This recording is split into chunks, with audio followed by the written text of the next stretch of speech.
চলে যাচ্ছি প্রথম ঘটনায়। ঘটনাটি যিনি পাঠিয়েছেন তিনি সঙ্গত কারণে তার নাম প্রকাশ করেননি। ঘটনাটি খুব ভয়ের। যারা দুর্বল চিত্তের মানুষ তাদেরকে ঘটনাটি এড়িয়ে যাবার জন্য অনুরোধ করছি।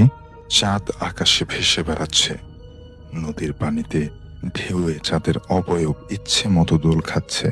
রতন নদীতে জাল ফেলে চুপচাপ বসে আছে। নৌকা ভাসছে নিজের ইচ্ছে মতো। একটু পরেও জাল টানা শুরু করলো।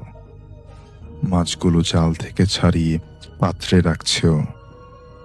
মাছ ধরতে ধরতে ওর নৌকা একটা চরে এসে আটকায়। অনেক পরিশ্রম হয়েছে এতক্ষণ ওর। নৌকার গলুয়ে বসে কিছুক্ষণ বিশ্রাম নিল, তারপর নৌকা থেকে চরে নামলো। আগে কখনো আসেনি ও এখানে। পুরো চরটা ছোট ঝোপঝাড় আর ফসলের ক্ষেতে ভরা। শুধু চরের মাঝখানে একটা ছোট ঘর দেখা যাচ্ছে, যেখানে আলো জ্বলছে মিটমিট করে।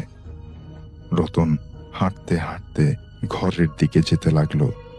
হঠাৎ দেখলো একটা গরু খেতে ঘাস খাচ্ছে। ও খুব অবাক হলো, এই জনমানবহীন চরে গরু কোথা থেকে আসলো। একটু সামনে এগিয়েও দেখলো গরুটাকে আর কোথাও দেখা যাচ্ছে না। হঠাৎই উধাও হয়ে গেছে এমন। থমকে দাঁড়ালো রতন। তখনও দেখলো ওর সামনে সাদা কাপড় পরা কিছু লোক হাঁটছে। রতনের মাথা যেন ঘুরছে। এতক্ষণ তো কাউকে দেখেনিও, তাহলে এই লোকগুলো হঠাৎ কোথা থেকে আসলো? লোকগুলো রতনের দিকে ফিরে তাকালো। সবাই খুবই বিষণ্ণ আর সবার মুখে অসংখ্য ক্ষত, যেখান থেকে অবিরত রক্ত ঝরছে। রতন ঘরের দিকে দৌড় দিল। ও ভাবলো ঘরে হয়তো মানুষ আছে। ঊর্ধ্বশ্বাসে ঘরের দিকে ছুটতে লাগলো। ওর কাছে মনে হলো পেছন থেকে কে যেন বারবার ওকে বাধা দিচ্ছে। রতন কোনো দিকে না তাকিয়ে সোজা ঘরের দিকে যেতে লাগলো। ঘরের সামনে গিয়ে দরজার ফুটো দিয়ে উকি দিল। তখন যা দেখলো তাতে ওর রক্ত একদম হিম হয়ে গেল। একটা লাশ ঝুলছে ঘরের ভেতর, আর দুজন লোক ছুরি দিয়ে কেটে কেটে মৃত লাশটার মাংস খুবলে খুবলে খাচ্ছে। ভয়ে গায়ে লোম দাঁড়িয়ে গেল ওর। উল্টো দিকে দৌড়াতে শুরু করলো। আশেপাশে আর কাউকেই দেখতে পেল না। দৌড়ে সোজা ও নৌকার কাছে চলে আসলো। কোনো রকমে ঢোলে নৌকাটাকে পানিতে নামিয়ে জোরে জোরে ধার বাইতে লাগলো। নদীর মাঝখানে এসে কিছুটা শান্ত হলো, তবে ওর বুক এখনো কাঁপছে। হাত ব্যথা হয়ে গেছে দাঁড় বাইতে বাইতে, তারপরও থামছে না ও। কিছুক্ষণ পরে ও তীর দেখতে পেল। খুশি মনে দাঁড় বাইতে লাগলো। তীরের কাছাকাছি আসতেই রতন লাফ দিয়ে নৌকা থেকে নামলো। তীরে এসে চোখ বন্ধ করে বালিতে শুয়ে পড়ল। একটু পর চোখ খুলল। চোখ খুলেই দেখলো সেই ঝুলন্ত লাশটা ওর পাশে পড়ে আছে। চোখগুলো খোলা, জিহ্বা বাইরে বের হয়ে আছে। ভয়ে চিৎকার দিয়ে উঠল। চারপাশে তাকিয়ে বুঝতে পারল ঘুরে ফিরে আবারও সেই আগের চরেই এসে পড়েছে ও। দৌড়েও নৌকায় গেল। নৌকা উল্টো দিকে ফিরে দুজন লোক বসে আছে। রতন নৌকায় উঠতেই লোকগুলোর দিকে ফিরে তাকালো। লোকগুলোর মুখে একটুও চামড়া বা মাংস নেই, শুধু কোটরে চোখ দুটো রক্তের ন্যায় জ্বলজ্বল করছে। দাঁতগুলো বেয়ে রক্ত ঝরছে। চারপাশে বাতাসে তাজা মানুষের রক্ত আর মাংসের গন্ধ ভেসে বেড়াচ্ছে। আর সহ্য হলো না রতনের। জ্ঞান হারিয়ে লুটিয়ে পড়ল। কিছুক্ষণ পর ওর জ্ঞান ফিরল। চোখ খুলে তাকিয়ে দেখল নৌকার গলুইয়ে ও শুয়ে আছে, আর একজন লোক ওর পাশে বসে আছে। সকাল হতে শুরু করেছে তখন। অন্ধকার কাটছে ধীরে ধীরে। রতন উঠে বসল। আন্নে কে? আমি কালু মাঝি। তুমি কেডা? এইখানে কি করো? রতন তখন এতক্ষণ ঘটে যাওয়া ভয়ঙ্কর ঘটনাগুলো সব বলল। সব শুনে কালু মাঝি বলল, এই চর তো খুব ভয়ানক। দুইটা পিশাচ প্রেতাত্মা এখানে থাকে। ওরা মানুষের গোশত খায়। তোমার কপাল তো ভালা, মিয়া তুমি বাইচ্চা গেছো। এই রাত বিরাতে মাছ ধরো না। আর রতন ঘাড় দোলালো এবং সম্মতি জানালো, তোমার বাড়ি কই? কুসুমতলি গা, পাশের গাঁই আমি থাহি। এই মাছ কয়টা আমগো বাড়িতে দিয়া আইবা ভাই। আমি কামে আরেক জায়গা যামু, দিয়ে আসলে খুব উপকার হইতো। এই বলে কালো মাছি রতনকে বেশ কিছু মাছ দিল। রতন বলল, আচ্ছা দিয়া আমনে। কালো মাছি খুব খুশি হলো। রতন নৌকা নিয়ে বাড়ির দিকে রওনা দিল। সকাল হয়ে গেছে, তখন সূর্য উঠেছে। রতন মাছগুলো নিয়ে কালো মাছির বাড়িতে গেল। একজন বুড়ো মহিলা উঠোনে বসেছিল। রতন মহিলাকে জিজ্ঞেস করলো, এটা কি কালো মাছের ঘর? মহিলা বলল, হ, তুমি কেডা? আমি রতন। হ্যাঁ, এই মাছ কয়টা পাঠাইছে? হ্যাঁ, কামে গেছে, পরে আইব। রতনের কথা শুনে অবাক হলো বুড়ি মহিলাটা। কালো? কালো পাঠাইছে এই মাছ? কেমতে? আমার পোলা তো মেলা দিন আগে মইরা গেছে। ওর লাশ নদীতে ভাইসা আইছে। ওর লাশের হুদা মুখটাই চিনছি আমরা। পুরা শরীরে কোনো গোস্ত আসিল না। আমার এখনো জানি না কালুরে কেমনে মরছে, কে মারছে। বুড়ো মহিলার কথা শেষ হওয়ার সাথে সাথেই রতন মাছগুলো রেখে বাড়ি থেকে বের হয়ে আসলো। ও এখনো ঘোরের মধ্যে আছে। বুড়ো মহিলার কথাগুলো ওর বুকে কাঁপুনি ধরিয়ে দিয়েছে। আবার ধীরে ধীরে ও বুঝতে পারল কালু মাছি কিভাবে মারা গেছে, আর তার আত্মাই গত রাতে ওর প্রাণ বাঁচিয়েছে। মনে মনে ধন্যবাদ দিল তাকে। আর কালু মাছির ওই কথাটা ও হয়তো সারা জীবন মনে রাখবে। এই ঘটনাটির সময় ১৯৮০-র দশকের শেষ দিকে। তো ওনার বিয়ে হয়েছিল ওই ১৮খাদা গ্রামে। তো ওনার যিনি শ্বশুর, ওই আন্টির শ্বশুর, উনি ওই ওনার বাড়ি থেকে নদীর দূরত্ব ছিল প্রায় ০.৫ কিলোমিটার থেকে একটু বেশি, তবে ১ কিলোমিটার থেকে কম। তো গোসল করতে যেতে সবারই খুব কষ্ট হতো। পুরুষ বলুন আর মেয়ে বলুন, সবারই অনেক কষ্ট হতো এত দূরে যাওয়া আসা। এইজন্য ওনার শ্বশুর চিন্তা করেন বাড়ির পাশেই একটি পুকুর খনন করবেন। উনি বেশ অনেকদিন ধরে শ্রমিক লাগিয়ে, এখনকার মতো তার ভেকু মেশিন তখন ছিল না বা এক্সক্যাভেটর ছিল না, তখন শ্রমিক লাগিয়ে পুকুর খনন করতে বেশ সময় লেগে যেত। তো উনি একটি পুকুর খনন করেন। তো পুকুরটা ছিল আয়াতাকার, মানে আয়তক্ষেত্র যেটাকে আমরা বলি আর কি। তো আয়তাকার একটা পুকুর খনন করেন উনি। পুকুরে ঘাট ছিল। যাই হোক, তারপরে বাড়ির সকল সদস্যরা সেখানে গোসল করতে আসতেন। বাড়ির মহিলা সদস্যরা যখন গোসল করতে আসতেন, তখন বাড়ির কোনো পুরুষ সদস্য সেখানে গোসল করতে আসতেন না। আবার যখন পুরুষ সদস্যরা গোসল করতে আসতেন, তখন নারী সদস্যরা গোসল করতে আসতেন না। এইভাবে তারা একটা সুন্দর রুটিন মেইনটেইন করত। আর বাহিরের লোকজন সেখানে আসতো না। তো ওই আন্টি উনি বলেন, একটা অদ্ভুত বিষয় আমাকে বলেন, এটা আমার কাছে খুবই অদ্ভুত লেগেছে। সেটি হচ্ছে, এই পুকুর, এই আয়তাকার এই পুকুরকে যদি ৪ টি ভাগে ভাগ করা যায়, এর সর্বদক্ষিণের অংশে কেউ যদি মাটির সাথে মাথা লাগিয়ে সামনের দিকে তাকায়, তখন সামনে একটি উত্তাল নদী দেখতে পাবে। এবং মনে হচ্ছে এত ঢেউ সেই নদীতে, সেটা নদী নয়, সমুদ্র। কিন্তু অদ্ভুত ব্যাপার হচ্ছে, পুকুরের ওই পাশেই কিন্তু অনেক বড় বড় গাছ আছে, বাড়ি আছে। ০.৫ কিলোমিটার দূরের বা তারও কিছুটা বেশি দূরে নদী। সেখানে কোনোভাবেই নদী দেখা যায় না। অথচ পুকুরের ওই জায়গাতে কেউ যদি মাটির সাথে মাথা লাগিয়ে সামনের দিকে তাকাতো, নদী দেখতে পেত। আর সেটা স্বাভাবিক নদী ছিল না, উত্তাল নদী, সমুদ্রের মতো বিশাল বড় বড় ঢেউ ছিল সেখানে। এটি খুবই রহস্যজনক একটি ব্যাপার ছিল। তিনি আন্টি নিজেও এটা দেখেছেন, এভাবে নদী দেখেছেন। অনেকেই এভাবে দেখতো, নদীটা দেখতো। কিন্তু পুকুরের অন্য কোনো অংশে, ওই অংশটা বাদে অন্য কোনো অংশ থেকে যদি সামনের দিকে তাকানো যেত, সেটা দেখা যেত না। যাই হোক, আন্টি বলছিলেন আরেকটা অদ্ভুত বিষয়। সেটি হচ্ছে, পুকুর খনন করার কয়েকদিন পর একটা অদ্ভুত মানে বিষয় কিছু মানুষ ওই বাড়িতে এসে বলেন। সেটি হচ্ছে, ওই পুকুর এবং নদীর মধ্যবর্তী যে বাড়িঘরগুলো আছে, সেই বাড়ির কয়েকজন লোক এসে একদিন বলেন যে গভীর রাত্রে মনে হয় যে এই বাড়ির নিচ দিয়ে শাঁ শাঁ করে কোনো কিছু চলাফেরা করে এবং ঘরটা কেঁপে ওঠে। অন্য যে ঘরবাড়ি ছিল তারাও বলেছেন, হ্যাঁ, অনেক রাত্রে মাটির নিচ দিয়ে কোনো কিছু যাওয়ার আওয়াজ আমরা পাই। ঘরটা তখন কেঁপে ওঠে। তো এই ঘটনা যখন মানে অনেকের জানাজানি হয়, তখন সবাই বলে যে ওই নদী থেকে কোনো একটা দানব বা দেও বলে যেটা, এটা এই পুকুরের সাথে সংযোগ হয়েছে, আসা যাওয়া করে।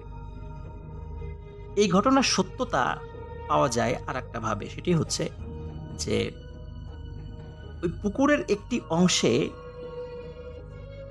মানে ওই অংশ থেকে নদী বরাবর একটা রেখা ওই আন্টিরা দেখতে পান। মনে হচ্ছে মাটির উপরে কিছুটা ফাটল ধরেছে। স্বাভাবিকভাবে আমরা যদি কোনো কাদার নিচ দিয়ে কোনো একটা পাইপ বা লাঠি ঢুকিয়ে দেই, আমরা দেখতে পাবো যে মাটির উপরের অংশটা কিছুটা উঁচু হয়ে গেছে, ফেটে গেছে। ঠিক এমনই একটি চিহ্ন সেখানে ছিল এবং দেখে স্পষ্ট বোঝা যাচ্ছিল যে এখান দিয়ে কিছু আসা যাওয়া করে। যাই হোক, আন্টির অভ্যাস ছিল প্রতিদিন তাহাজ্জুদের নামাজ পড়া। উনি যখন ভোরবেলা উঠতেন অজু করার জন্য পুকুর ঘাটে যেতেন, তখন ওনার হাজবেন্ডকে মানে ওই আঙ্কেলকে ডেকে উঠতেন। এটা প্রতিদিনের একটা দৈনন্দিন রুটিন ছিল ওনার। তো এক রাত্রে ওই আঙ্কেল উনি বেশ কিছু বিচার সালিশ করে আসতে আসতে অনেক দেরি হয়ে যায়। তখন উনি ঘুমিয়েছিলেন রাত 2টোর দিকে। তখন আন্টি চিন্তা করতেছেন যে 3:30 বা 4টা এরকম বাজে, তো এখন তাকে ডাকবো, মাত্রই ঘুমিয়েছে লোকটা। তো এই চিন্তা করে উনি আর ডাকেন নাই। উনি চিন্তা করেন যে প্রতিদিন তো উনি আমার সাথে যাই, আজকে আমি একাই যাই। তো এই চিন্তা করে উনি ওই রাত্রে একাই যাওয়ার চেষ্টা করেন। তো উনি যখন একাই ওই পুকুর পাড়ে যান, পুকুর পাড়ে যেতে যেতে তো উনি যেই সাইড দিয়ে যাচ্ছিলেন ওই জায়গাটাতে ওই সেই ভয়ানক ওই দেও যে চলার যে একটা রাস্তা তৈরি করেছিল, যেখানে মাটির উপর কিছুটা ফেটে গিয়েছিল, তো উনি ওই দিক দিয়ে যাচ্ছিলেন ঘাটে। উনি যখনই ওই রেখাটি অতিক্রম করবেন ভাব, হঠাৎ ওনার সামনে ভয়ানক কিছুর উপস্থিতি উনি টের পান। উনি দেখেন ঠিক মনে হচ্ছে মাটির নিচ থেকে কিছু একটা জিনিস উঠে আসছে, আস্তে আস্তে উঠে আসছে। উঠতে উঠতে উঠতে উঠতে ওনার সামনে এসে দাঁড়ায়। উনি দেখতে পান মোটা একটি শরীর, ভয়ানক কালো কুচকুচে, চাঁদের আলোতে স্পষ্ট উনি দেখতে পাচ্ছিলেন। মাথার চুল কোকড়ানো কোকড়ানো এবং চোখ দুটি ভয়ানক রকমের লাল টকটক করছে, মনে হচ্ছে জ্বলছে, ডিম লাইটের মতো ওইভাবে জ্বলছে। এবং তার সমস্ত শরীর পিচ্ছিল, মনে হচ্ছে পিচ্ছিলকারক কিছু জিনিস দিয়ে তার শরীর পুরো লেপ্টে আছে। তো উনি ওই জিনিসটা দেখেই ভয়ানক জোরে এক চিৎকার করে বাড়ির দিকে দৌড় দেন। তো ওনার চিৎকারে বাড়ির অন্য সদস্যরাও মানে উঠে যান, বলে কি হয়েছে? তখন উনি বলেন ওইখানে আমি এই জিনিসটা দেখেছি। তখন বাড়ির অন্য সদস্যরা পুকুর ঘাটে আসে, স্বাভাবিকভাবেই তারা কোনো কিছুই দেখতে পায় না। তো যাই হোক, তো এই ঘটনা যখন ঘটে তখন এরপর থেকে আন্টি আর ওই রাত্রে ওই পুকুর ঘাটে অজু করতে যেতেন না। মানে কলপাট ছিল, কলেই উনি অজু করতেন না। তো যাই হোক, প্রিয় লিসেনার্স, ঘটনা কিন্তু এখানেই শেষ নয়। আরেকটি ভয়ানক বিষয় আপনাদের সামনে উপস্থাপন করব। সেটি হচ্ছে ওই আন্টির 3 জন ননদ ছিলেন, মানে তার স্বামীর ছোট বোন 3 জন ননদ ছিলেন। তো এর মধ্যে ওই 3 জন একসাথে পুকুর ঘাটে দুপুরবেলা গোসল করতে যেতেন। তার মধ্যে একটা ব্যাপার ছিল, ওনার যে সবার ছোট ননদ ছিল উনি আবার পানি দেখে ভয় পেতেন। উনি পানি দেখলে মারাত্মক ভয় পেতেন, যার কারণে ওনার কখনো সাঁতার শেখা হয়ে ওঠেনি। এই কারণে অন্য 2 ননদ যখন পুকুরে গোসল করতে নামতেন, আর উনি যেটি করতেন সেটি হচ্ছে ওই মগে করে পানি নিয়ে পুকুর ঘাটে বসে বসে পুকুর থেকে পানি নিয়ে গোসল করতেন। উনি কখনো পানিতে নামতেন না, এটা ওনার প্রতিদিনের অভ্যাস ছিল, কারণ যেহেতু উনি সাঁতারও জানতেন না। একদিন কি হয় যে ওনার 3 ননদের বড় 2 ননদ, ওনারা পুকুর ঘাটে নামেন নাই, গোসল করতে আসছেন, কিন্তু উপরে দাঁড়িয়ে গল্প করছেন, নিজেদের মধ্যে কোনো জরুরি কথা বলছেন। এদিকে ছোটজন, তার আবার খুব ক্ষুধা লেগেছিল। সে বারবার বলছে যে বুবু তোমরা তাড়াতাড়ি নামো, গোসল করতে হবে, আমার ক্ষুধা লাগছে। কিন্তু অন্য ২ জন জরুরি কথা বলতেছে, মানে ছোট বোনের কথা ওইভাবে মানে পাত্তা দেননি। ২ জনের নামতে দেরি দেখে উনি পুকুর ঘাটে বসেন। তো ঐদিন উনার কাছে মনে হয় যে প্রতিদিন তো আমি উপরেই গোসল করি, তা আজকে একটু নামি পানিতে। পানিতে নেমে মগ দিয়েই গোসল করব। কোনো গভীরে যাব না, জাস্ট খালি হাঁটু বা হাঁটুর সমান পানি বা তারও কম এসে নামবো আরকি। মানে পানিতে নামবো। তো উনি ওইভাবে নামেন, নেমে মগ দিয়ে গোসল করা শুরু করেন। হঠাৎ উনি চিৎকার করে ওঠেন। চিৎকার করে বলেন, "এ বুবু!" নিচ থেকে কিছু একটা আমাকে টেনে ধরছে। আমাকে নিয়ে যাচ্ছে, আমাকে বাঁচা। তখন উপর থেকে ওনার এক বোন দেখেন তাই তো। ও মনে হচ্ছে আস্তে, আস্তে পানির নিচে ডুবে যাচ্ছে। তখন এক বোন দৌড়িয়ে পানিতে ঝাঁপ দিয়ে তার হাত টেনে ধরেন। আর আরেক বোন দৌড়ে বাড়িতে চলে যান। বাড়িতে গিয়ে অন্য সদস্যদেরকে খবর দেন। কিন্তু ওই সময় তো দুপুরবেলা পুরুষ সদস্যরা মাঠে কাজ করতে গিয়েছিল। যার কারণে অধিকাংশ পুরুষ সদস্য বাড়িতে ছিল না। কিন্তু তাদের চিৎকার চেঁচামেচি আশেপাশের যেই ঘরবাড়ি ছিল সেখানে যারা পুরুষ মানুষ ছিল বা অন্যান্য মহিলা মানুষও ছিল, সবাই দৌড়ে পুকুর ঘাটে চলে আসে। তো পুকুর ঘাটে এসে তারা দেখে আরেকটা ভয়াবহ ঘটনা। কারণ ততক্ষণে ওই আন্টির ছোট ননদকে পানির নিচে তলিয়ে নিয়ে গেছে। কিন্তু আরেকজন ননদ যিনি তাকে বাঁচানোর চেষ্টা করছিলেন, ওনার হাতে শুধু ওই ননদের শাড়ির আঁচল। তার মানে হচ্ছে যখন ওই ননদকে পানির নিচে টেনে নিয়ে গেছে, তখন শাড়ির আঁচলটা ওই অন্য ননদ দেখতে পান, যিনি মানে ওই আরেকজন বুবু দেখতে পান, যিনি আর কি তাকে বাঁচানোর চেষ্টা করেন। তার হাত থেকে হাত ছুটে যায়, এত জোরে টেনেছিল নিচ থেকে। তো উনি ওই আঁচলটা যখন ধরেছেন, তখন নিচ থেকে ওই আন্টির ওই ছোট ননদ, উনিও বুঝতে পেরেছেন যে উপর থেকে কেউ তার শাড়ির আঁচল টেনে ধরেছে। উনিও ওনার শাড়ির আঁচলটা পানির নিচ থেকেই চেপে ধরেন। তখন অন্য সদস্যরা যখন পানিতে ঝাঁপিয়ে পড়ে যেখান থেকে ওনাকে টেনে নিয়েছে ওই জায়গাতে ঝাঁপিয়ে পড়েন, তখন ওই ভয়ানক কোনো একটা অশরীরী ওই আন্টির ছোট ননদের পা ছেড়ে দেন। সবাই পানির নিচ থেকে তাকে টেনে তোলে। আর অল্প কয়েক সেকেন্ড পর হলেই দম বন্ধ হয়ে উনি মারা যেতেন। শরীরে প্রচুর পানি ঢুকে গিয়েছিল, পেট ফুলে গিয়েছিল। ওনার পেট থেকে পানি বের করা হয় এবং অদ্ভুত একটা বিষয় লক্ষ্য করা যায়, ওনার পায়ের গোড়ালির কাছে, 2 পায়ের গোড়ালির কাছে লাল হয়ে গেছে। মনে হচ্ছে যে শক্ত দুটো হাত দিয়ে চেপে ধরলে, এবং খুব চেপে ধরাটা যদি ভয়ানক রকমের চেপে ধরা হয়, ঠিক যেমন লাল হয়ে যায়, 2 পায়ে তেমন লাল হয়ে আছে। এই ঘটনার পরে ওই আন্টির শ্বশুর, মানে যখন উনি তো তখন বাড়িতে ছিলেন না, তিনি যখন আসার পর বলেন যে এই পুকুরে আর গোসল করা যাবে না। তখন খেজুরের কাঁটা, বড়ই গাছের কাঁটা, আরও বিভিন্ন ডালপালা দিয়ে ওই পুকুরটার মধ্যে ফেলে দেন, যাতে করে আর কেউ গোসল করতে না নামে। এবং গ্রামবাসীর সবাইকে বলে দেন, তাদের যত ময়লা আবর্জনা আছে, আগাছা আছে, সব কিছু এনে যেন এই পুকুরে ঢালে, যাতে এই পুকুরটা নষ্ট হয়ে যায়। এবং সত্যি গ্রামবাসীরা এই ঘটনার পরে তাদের যত ময়লা আবর্জনা, আগাছা, ডালপালা যা ছিল সব এনে ওই পুকুরে ঢেলেছে। আস্তে আস্তে ওই পুকুরটা বন্ধ হয়ে গেছে। এখন আর ওইখানে কোনো পুকুর নেই। কিন্তু এই ভয়ানক ঘটনা ওই 18 গ্রামের অনেকেই জানেন।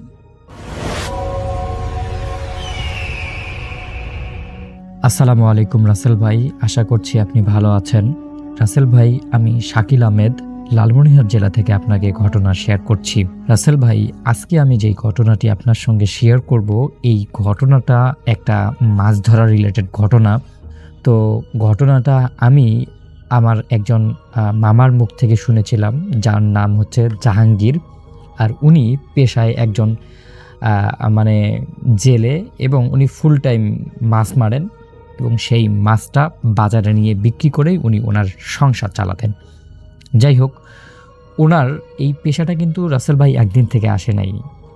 ওনার যে বাবা ছিল আমার নানু, উনিও মাছ মারতেন। তো সেই থেকে উনি আর কি ওনার বাবাটার পেশা যেটা ছিল সেটাকেই আর কি গ্রহণ করে নিয়েছে। তো রাসেল ভাই, সরাসরি ঘটনায় চলে যাচ্ছি। আমাদের যে গ্রাম আছে সেই গ্রামটা জুড়ে একটা নদী বয়ে গেছে। নদীটা বেশি প্রশস্ত না, কিন্তু নদীটার দৈর্ঘ্যে অনেক দূর পর্যন্ত বিস্তৃত। আর এই নদীটার নাম হচ্ছে কালোদাহ নদী। আর এই কালোদাহ নদীতে বড় বড় ধরনের মাছ পাওয়া যায়। যদিও এই মাছগুলো আসলে কোথা থেকে আসে, কিভাবে আসে, এটার কোনো ব্যাখ্যা কারো কাছে নেই। তো রাসেল ভাই, এই নদীর বেশ কিছু অংশ আছে যেগুলো ভয়ানক, বা বেশ কিছু অংশ বলা যায় যে এই জায়গাগুলো গভীর আর কি। ওইখান থেকে মাটি তুলে অনেকেই বালু তুলেছে, অনেকেই বিভিন্ন ধরনের কাজ করেছে ওই জায়গাগুলোতে। তো ওই জায়গাগুলোতে বেশি ধরনের মাছ পাওয়া যায়। আর বছরের পর বছরের মানে ওই যে মানে কি বলে, যেই জায়গাগুলো আর কি একটু বেশি গভীর বা যেই জায়গাগুলো একটু বেশি ভয়ানক, ওই জায়গাগুলোর মধ্যে কচুরিপানা আছে। যেই কচুরিপানাগুলো অনেক দিন যাবত সেখানে থাকার ফলে সেগুলো কেমন যেন একটা জঙ্গল আকৃতি তৈরি করেছে।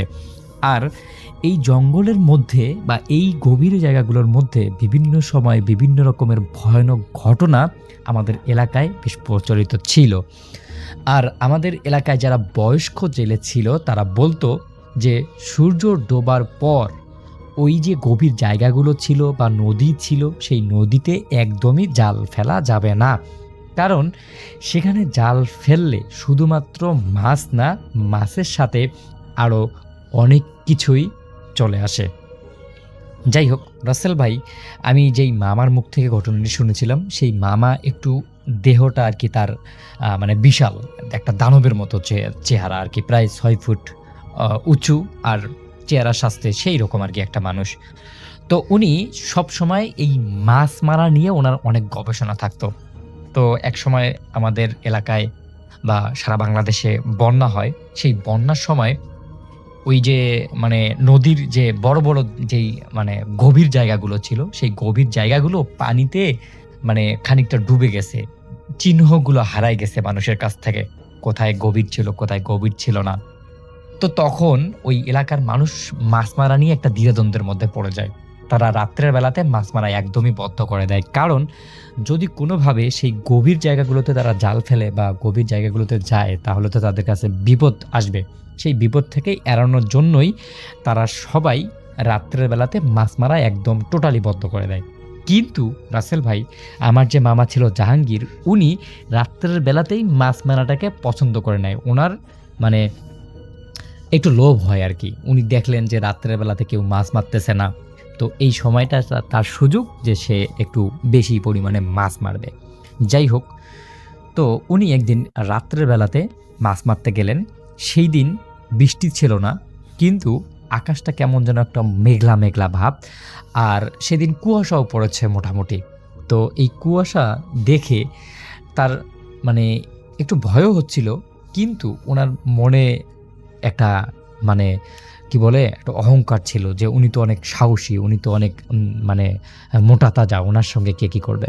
তো উনি কোনো কিছু ভাবা বাদ দিয়ে সরাসরি নদীর মধ্যে গেলেন, এবং ওনার যে নৌকাটা ছিল সেই নৌকাটা নিয়ে, নৌকার মধ্যে জাল ছিল আরও হারিকেন মানে দেখানোর জন্য, এই সব কিছু নিয়ে উনি কী করলেন, সেই নদীর মধ্যে গেলেন।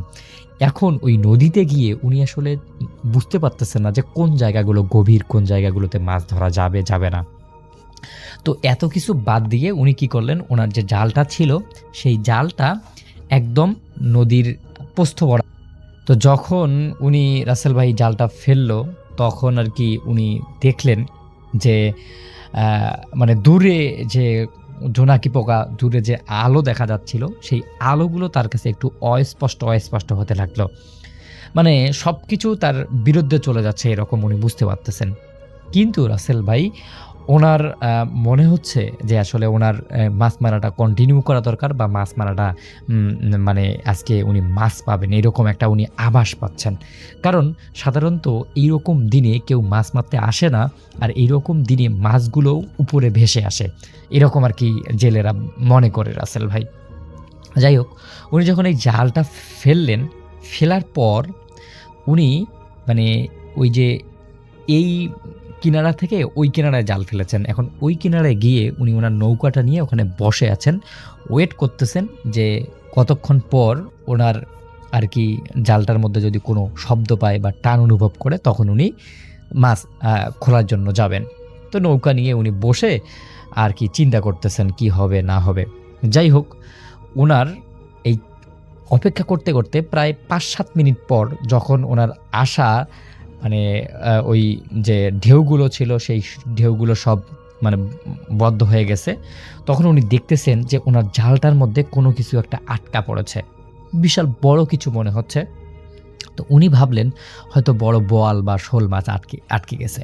তখন উনি কি করলেন, ওনার নৌকাটা নিয়ে যেইখানে টানটা অনুভব হচ্ছে ঠিক সেখানে উনি গেলেন। গিয়ে উনি প্রথমে জালটা তোলার চেষ্টা করলেন, কিন্তু কোনোভাবেই তিনি সেই জালটাকে তুলতে পারছেন না। এমন মনে হচ্ছে তার কাছে যেন মাছটা তার থেকে বেশি শক্তিশালী হয়ে গেছে, আর মাছের এত জোরে পানির মানে শব্দ হচ্ছে যেটা ওনার কাছে আরও বেশি খুশির সংবাদ মনে হচ্ছে। কিন্তু যখন উনি ওনার জালটাকে উপরে তুলে নিয়ে আসলেন, তো তখন উনি দেখলেন যে ওনার জালের একটা ছেঁড়া কাফনের সাদা কাপড় আটকা পড়েছে, আর কিছুই নেই। এটা দেখে উনি বেশ খানিকটা বিরক্ত হয়ে গেলেন। উনি ভাবলেন হয়তো এই বন্যার সময় মানুষের কোনো কবর বা কোনো কাপড় টাপড় হয়তো ছিঁড়ে আমার জালের মধ্যে আটকা পড়েছিল এবং সেটাই হয়তো তার জালে আটকা পড়ে গেছে। যাই হোক, রাসেল ভাই এটা দেখার পর উনি সেই কাফনের কাপড়টা মানে ছাড়িয়ে উনি নদীর মধ্যে ভেসে দেয় এবং ওনার জালটা যে ছিল সেই জালটা উনি আবারও নদীর পানিতে ফেলে দেন। কিন্তু রাসেল ভাই এইটা ফেলার পরপরই ওনার নৌকার মধ্যে উনি একটু অদ্ভুত রকমের শব্দ শুনতে পারেন। শব্দটা এরকম যেন মনে হচ্ছে যে ওনার নৌকাটার মধ্যে কেউ একজন বসে নিঃশ্বাস নিচ্ছে বা কেউ একজন রেস্ট নিচ্ছে। তো এইটা দেখে উনি বেশ খানিকটা অবাক হয়ে গেলেন। তো মানে এরকম একটা পরিস্থিতিতে উনি কোনো কিছু চিন্তা করতে পারতেছেন না। উনি ভাবলেন যে হয়তো এটা আমার মনের ভুল হচ্ছে বা কোনো কিছু সমস্যা। তো যাই হোক, উনি এইগুলো সবগুলোকে বাদ দিয়ে উনি ওনার নৌকাটা নিয়ে সামনের দিকে এগিয়ে যেতে চাইলেন। ঠিক তখনই ওনার নৌকার মধ্যে টকটক একটা শব্দ আসলো, কেউ যেন ওনাকে ডাকছে এরকম আর কি। তো তখন উনি একটু স্থির হলেন, ওখানে দাঁড়ালেন এবং ভাবলেন যে হয়তো নৌকার নিচে কোনো কিছু একটা আটকা পড়ে গেছিল বা কোনো গাছের ডুম বা কোনো গাছের ডাল, হয়তো বন্যার সময় অনেক কিছু ভেসে আছে না, ঠিক সেরকম একটা তার মনে করছে। তো এটাকে তিনি অপেক্ষা করে উনি সামনের দিকে চলতে থাকলেন। ঠিক তখনই উনি যখন আর কি ওনার জালটা ফেলে সামনের দিকে এগিয়ে গেলেন, তখনই উনি দেখলেন যে ওই যে নদীর ওপারে একটা বড় গোল কিছু ঘুরতেছে। তার কাছে মনে হচ্ছিল যেন বিশাল কোনো নৌকার নিচে কিছু একটা মানে আটকা পড়ে গেছে বা কোনো কিছু একটা কোনো কিছুর সঙ্গে আটকে গেছে, এরকম টাইপের আর কি। মানে মনে হচ্ছে কোনো কিছু জাস্ট খালি ঘুরতেছে একটা জায়গায়। তো এটা দেখে উনি বেশ খানিকটা অবাক হয়ে গেলেন এবং উনি মানে ভাবলেন যে আসলে আজকে কি হচ্ছে, উনি তো কোনো কিছু বুঝতে পারতেছেন না। যাই হোক, উনি ওনার কিছু আর কি আল্লাহ বিল্লাহ জানতেন আর কি, সূরা কেরাত জানতেন, সেগুলো পড়ে উনি আবারও ওনার কিনারার দিকে গেলেন। ঠিক কিনারার দিকে উনি পৌঁছে যাননি, তার আগেই উনি ওনার জালের ভিতরে আবার একটা কিছু আটকা পড়ার শব্দ বুঝতে পারলেন। তখন উনি আবার যখন জালটার দিকে আসলেন এবং জালটা তুললেন, তখন উনি দেখেন যে তার জালের ভিতরে একটা বিশাল বড় মাছ আটকা পড়েছে। কিন্তু মাছটা এমন একটা অবস্থা, মাছটা কোনোভাবেই লড়াচড়া করতেছে না। এতক্ষণ থেকে এতভাবে যে লড়াচড়া করতেছিল মাছটা, কিন্তু যখনই মাছটা তার কাছে ধরা পড়ল, তখনই উনি দেখলেন যে মাছটা আর কোনোভাবে লড়ছে না। এই মাছটাকে যখন উনি ওনার নৌকার মধ্যে রাখলেন, নৌকার মধ্যে রাখার পর উনি অনুভব করলেন সেই যে মাছটা ছিল, সেই মাছটা কেমন যেন শিশুর মতো কান্নার শব্দ করতেছে। মানে এমন একটা অবস্থায় একটা মানুষ আসলে রাসেল ভাই কি করতে পারে? একটা মাছ কেমন শিশুর মতো কান্না করতেছে, বিষয়টা তার কাছে খুবই মানে ভয়ানক লাগতেছে। উনি কোনোভাবেই বিষয়টাকে মেনে নিতে পারছে না। তো তখন উনি কি করলেন, ওনার যে মাছটা ছিল সেই মাছটার লেজটা ধরে একদম পানির মধ্যে ছুঁড়ে মারলেন। আর ঠিক তখনই নদীর চারপাশ থেকে একসঙ্গে শত শত মাছ লাফালাফি শুরু করছে, কিন্তু সেই মাছগুলোর কোনো শব্দ হচ্ছে না। উনি ওনার হেরিকেনের আলোয় স্পষ্টভাবে দেখছেন যে অনেকগুলো মাছ তাকে কেমন যেন ঘিরে ধরেছে। মানে মাছগুলো কেমন যেন আপনা আপনি করেই তার নৌকার মধ্যে উঠতে চাচ্ছে। ঠিক তখনই উনি পরিস্থিতি খারাপ বুঝতে পেরে ওনার নৌকাটা নিয়ে দ্রুত কিনারার দিকে যাইতে চেষ্টা করতেছেন, কিন্তু মাছের এই যে এরকম মানে লাফালাফিতে উনি ঠিকমতো ওনার যে বৈঠাটা ছিল সেই বৈঠাটাও উনি করতে পারতেছেন না, আর কি চালাইতে পারতেছেন না। এই অবস্থায় উনি দেখেন যে ওনার নৌকার, উনি সামনের দিকে চালাচ্ছেন না, ওনার নৌকার পিছনে একজন বৃদ্ধ লোক বসে আছে, মাথায় ভেজা গামছা, হাতে পুরনো একটা জাল। আর ওই লোকটাই আমার মামা জাহাঙ্গীরকে দেখে বললেন, মাছ পেয়েছো? কি মাছ পেলে? এটা শোনার পর আমার চাচা বেশ খানিকটা অবাক হয়ে গেল। কিরে, আমার নৌকায় তো কেউ ছিল না, তাহলে এই বৃদ্ধ লোকটা হঠাৎ করে এখানে কিভাবে আসলো? মানে উনি কোনো কিছু বলছে না। ঠিক ওনার কিছু বলার আগেই সেই বৃদ্ধটা আবার বলল, যেই মাছটা তুমি নদীতে ফেলেছ সেটাকে তুমি ধরেছ? মানে বিভিন্ন ধরনের কথা উনি বলতেছেন। তো এইটা দেখার পর, শোনার পর উনি মানে ওনার মাথা ঘুরতেছে। উনি ধপ করে সেই নৌকার মধ্যে বসে পড়লেন এবং বসে ওনার নৌকার একটু পানি নিয়ে উনি ওনার চোখের মধ্যে এইরকম ছুঁড়ে মারলেন আর কি। এই ছুঁড়ে মারার পর উনি দেখলেন যে ওনার নৌকাটার মধ্যে যে যেই বৃদ্ধটা ওনার সঙ্গে একটু আগেই কথা বলল সেই বৃদ্ধটা আর নেই। আর ঠিক তার একটু পরেই ওনার নৌকায় প্রচণ্ড একটা শব্দ হলো। মনে হলো কোনো ভারী শরীর নৌকাটার মধ্যে একদম জোরে একটা ধাক্কা লেগেছে। আর ঠিক সেই মুহূর্তেই উনি ওনার নৌকার পিছে তাকালেন, আর পিছে তাকিয়েই ওনার যে ভয়টা এতক্ষণ থেকে পেয়েছিল সেই ভয়টা যেন শতগুণে বেড়ে গেল। কারণ তিনি দেখলেন তেনার নৌকার পিছনে একটা মানুষ বসে আছে, যেই মানুষটা ওনার থেকেও লম্বা। উনি তো ৬ ফুট প্রায় মোটা তাজায় অনেক বড়, কিন্তু উনি দেখলেন যে ওনার থেকেও মোটা তাজা অনেক বড় একটা মানুষ ওনার নৌকার মধ্যে বসে আছে, যেইটা ওনার নৌকার মধ্যে বসার পরে ওনার নৌকাটা লিটারেলি ডুবে যাওয়ার কথা, কিন্তু সেটাও ডুবে যাচ্ছে না। এটা দেখার পর আমার চাচা আর সেখানে মানে কুলাইতে পারেনি, উনি সেখানেই জ্ঞান হারিয়ে ফেলেন। আর ওনার আসলে কোনো কিছুই মনে নেই। পরদিন সকালে ওনার নৌকাটাকে এলাকার মানুষ এই যে নদীর কিনারায় পায়, এবং পাওয়ার পর ওনার দেখে যে উনি নাকি অজ্ঞান অবস্থায় ছিল। পরবর্তী সময় ওনাকে আর কি জ্ঞান ফেরানো হয়। জ্ঞান ফেরানোর পর মানুষ আসলে ওনাকেই দোষ দেয়, কারণ উনি যেই জায়গাটায় জাল ফেলেছিল, জালটা এখনও মানে তখনও জালটা ফেলাই ছিল, জালটা যেই জায়গাটা ফেলেছিল সেই জায়গাটা ছিল একটা ভয়ানক একটা জায়গা, এবং এই ভয়ানক জায়গাটার মধ্যে বিভিন্ন সময় বিভিন্ন রকমের ভয়ানক ঘটনাও ঘটে গেছে। তো সব কিছু পরে আর কি আমার মামা তার নিজের ভুলটা বুঝতে পারে, এবং উনি এলাকার একজন খুবই বয়স্ক একজন কবিরাজের কাছে যায় এবং তার ভুলটা স্বীকার করে, বলে যে আসলে তার ভুল হয়েছে।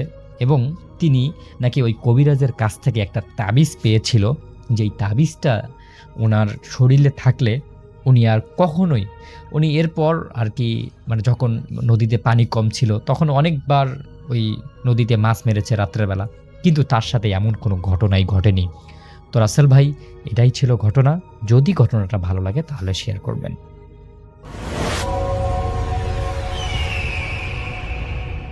2007 সালে যার থেকে ঘটনা শুরু হয়েছিল তিনি ছিলেন অবসরপ্রাপ্ত একজন আর্মির সৈনিক।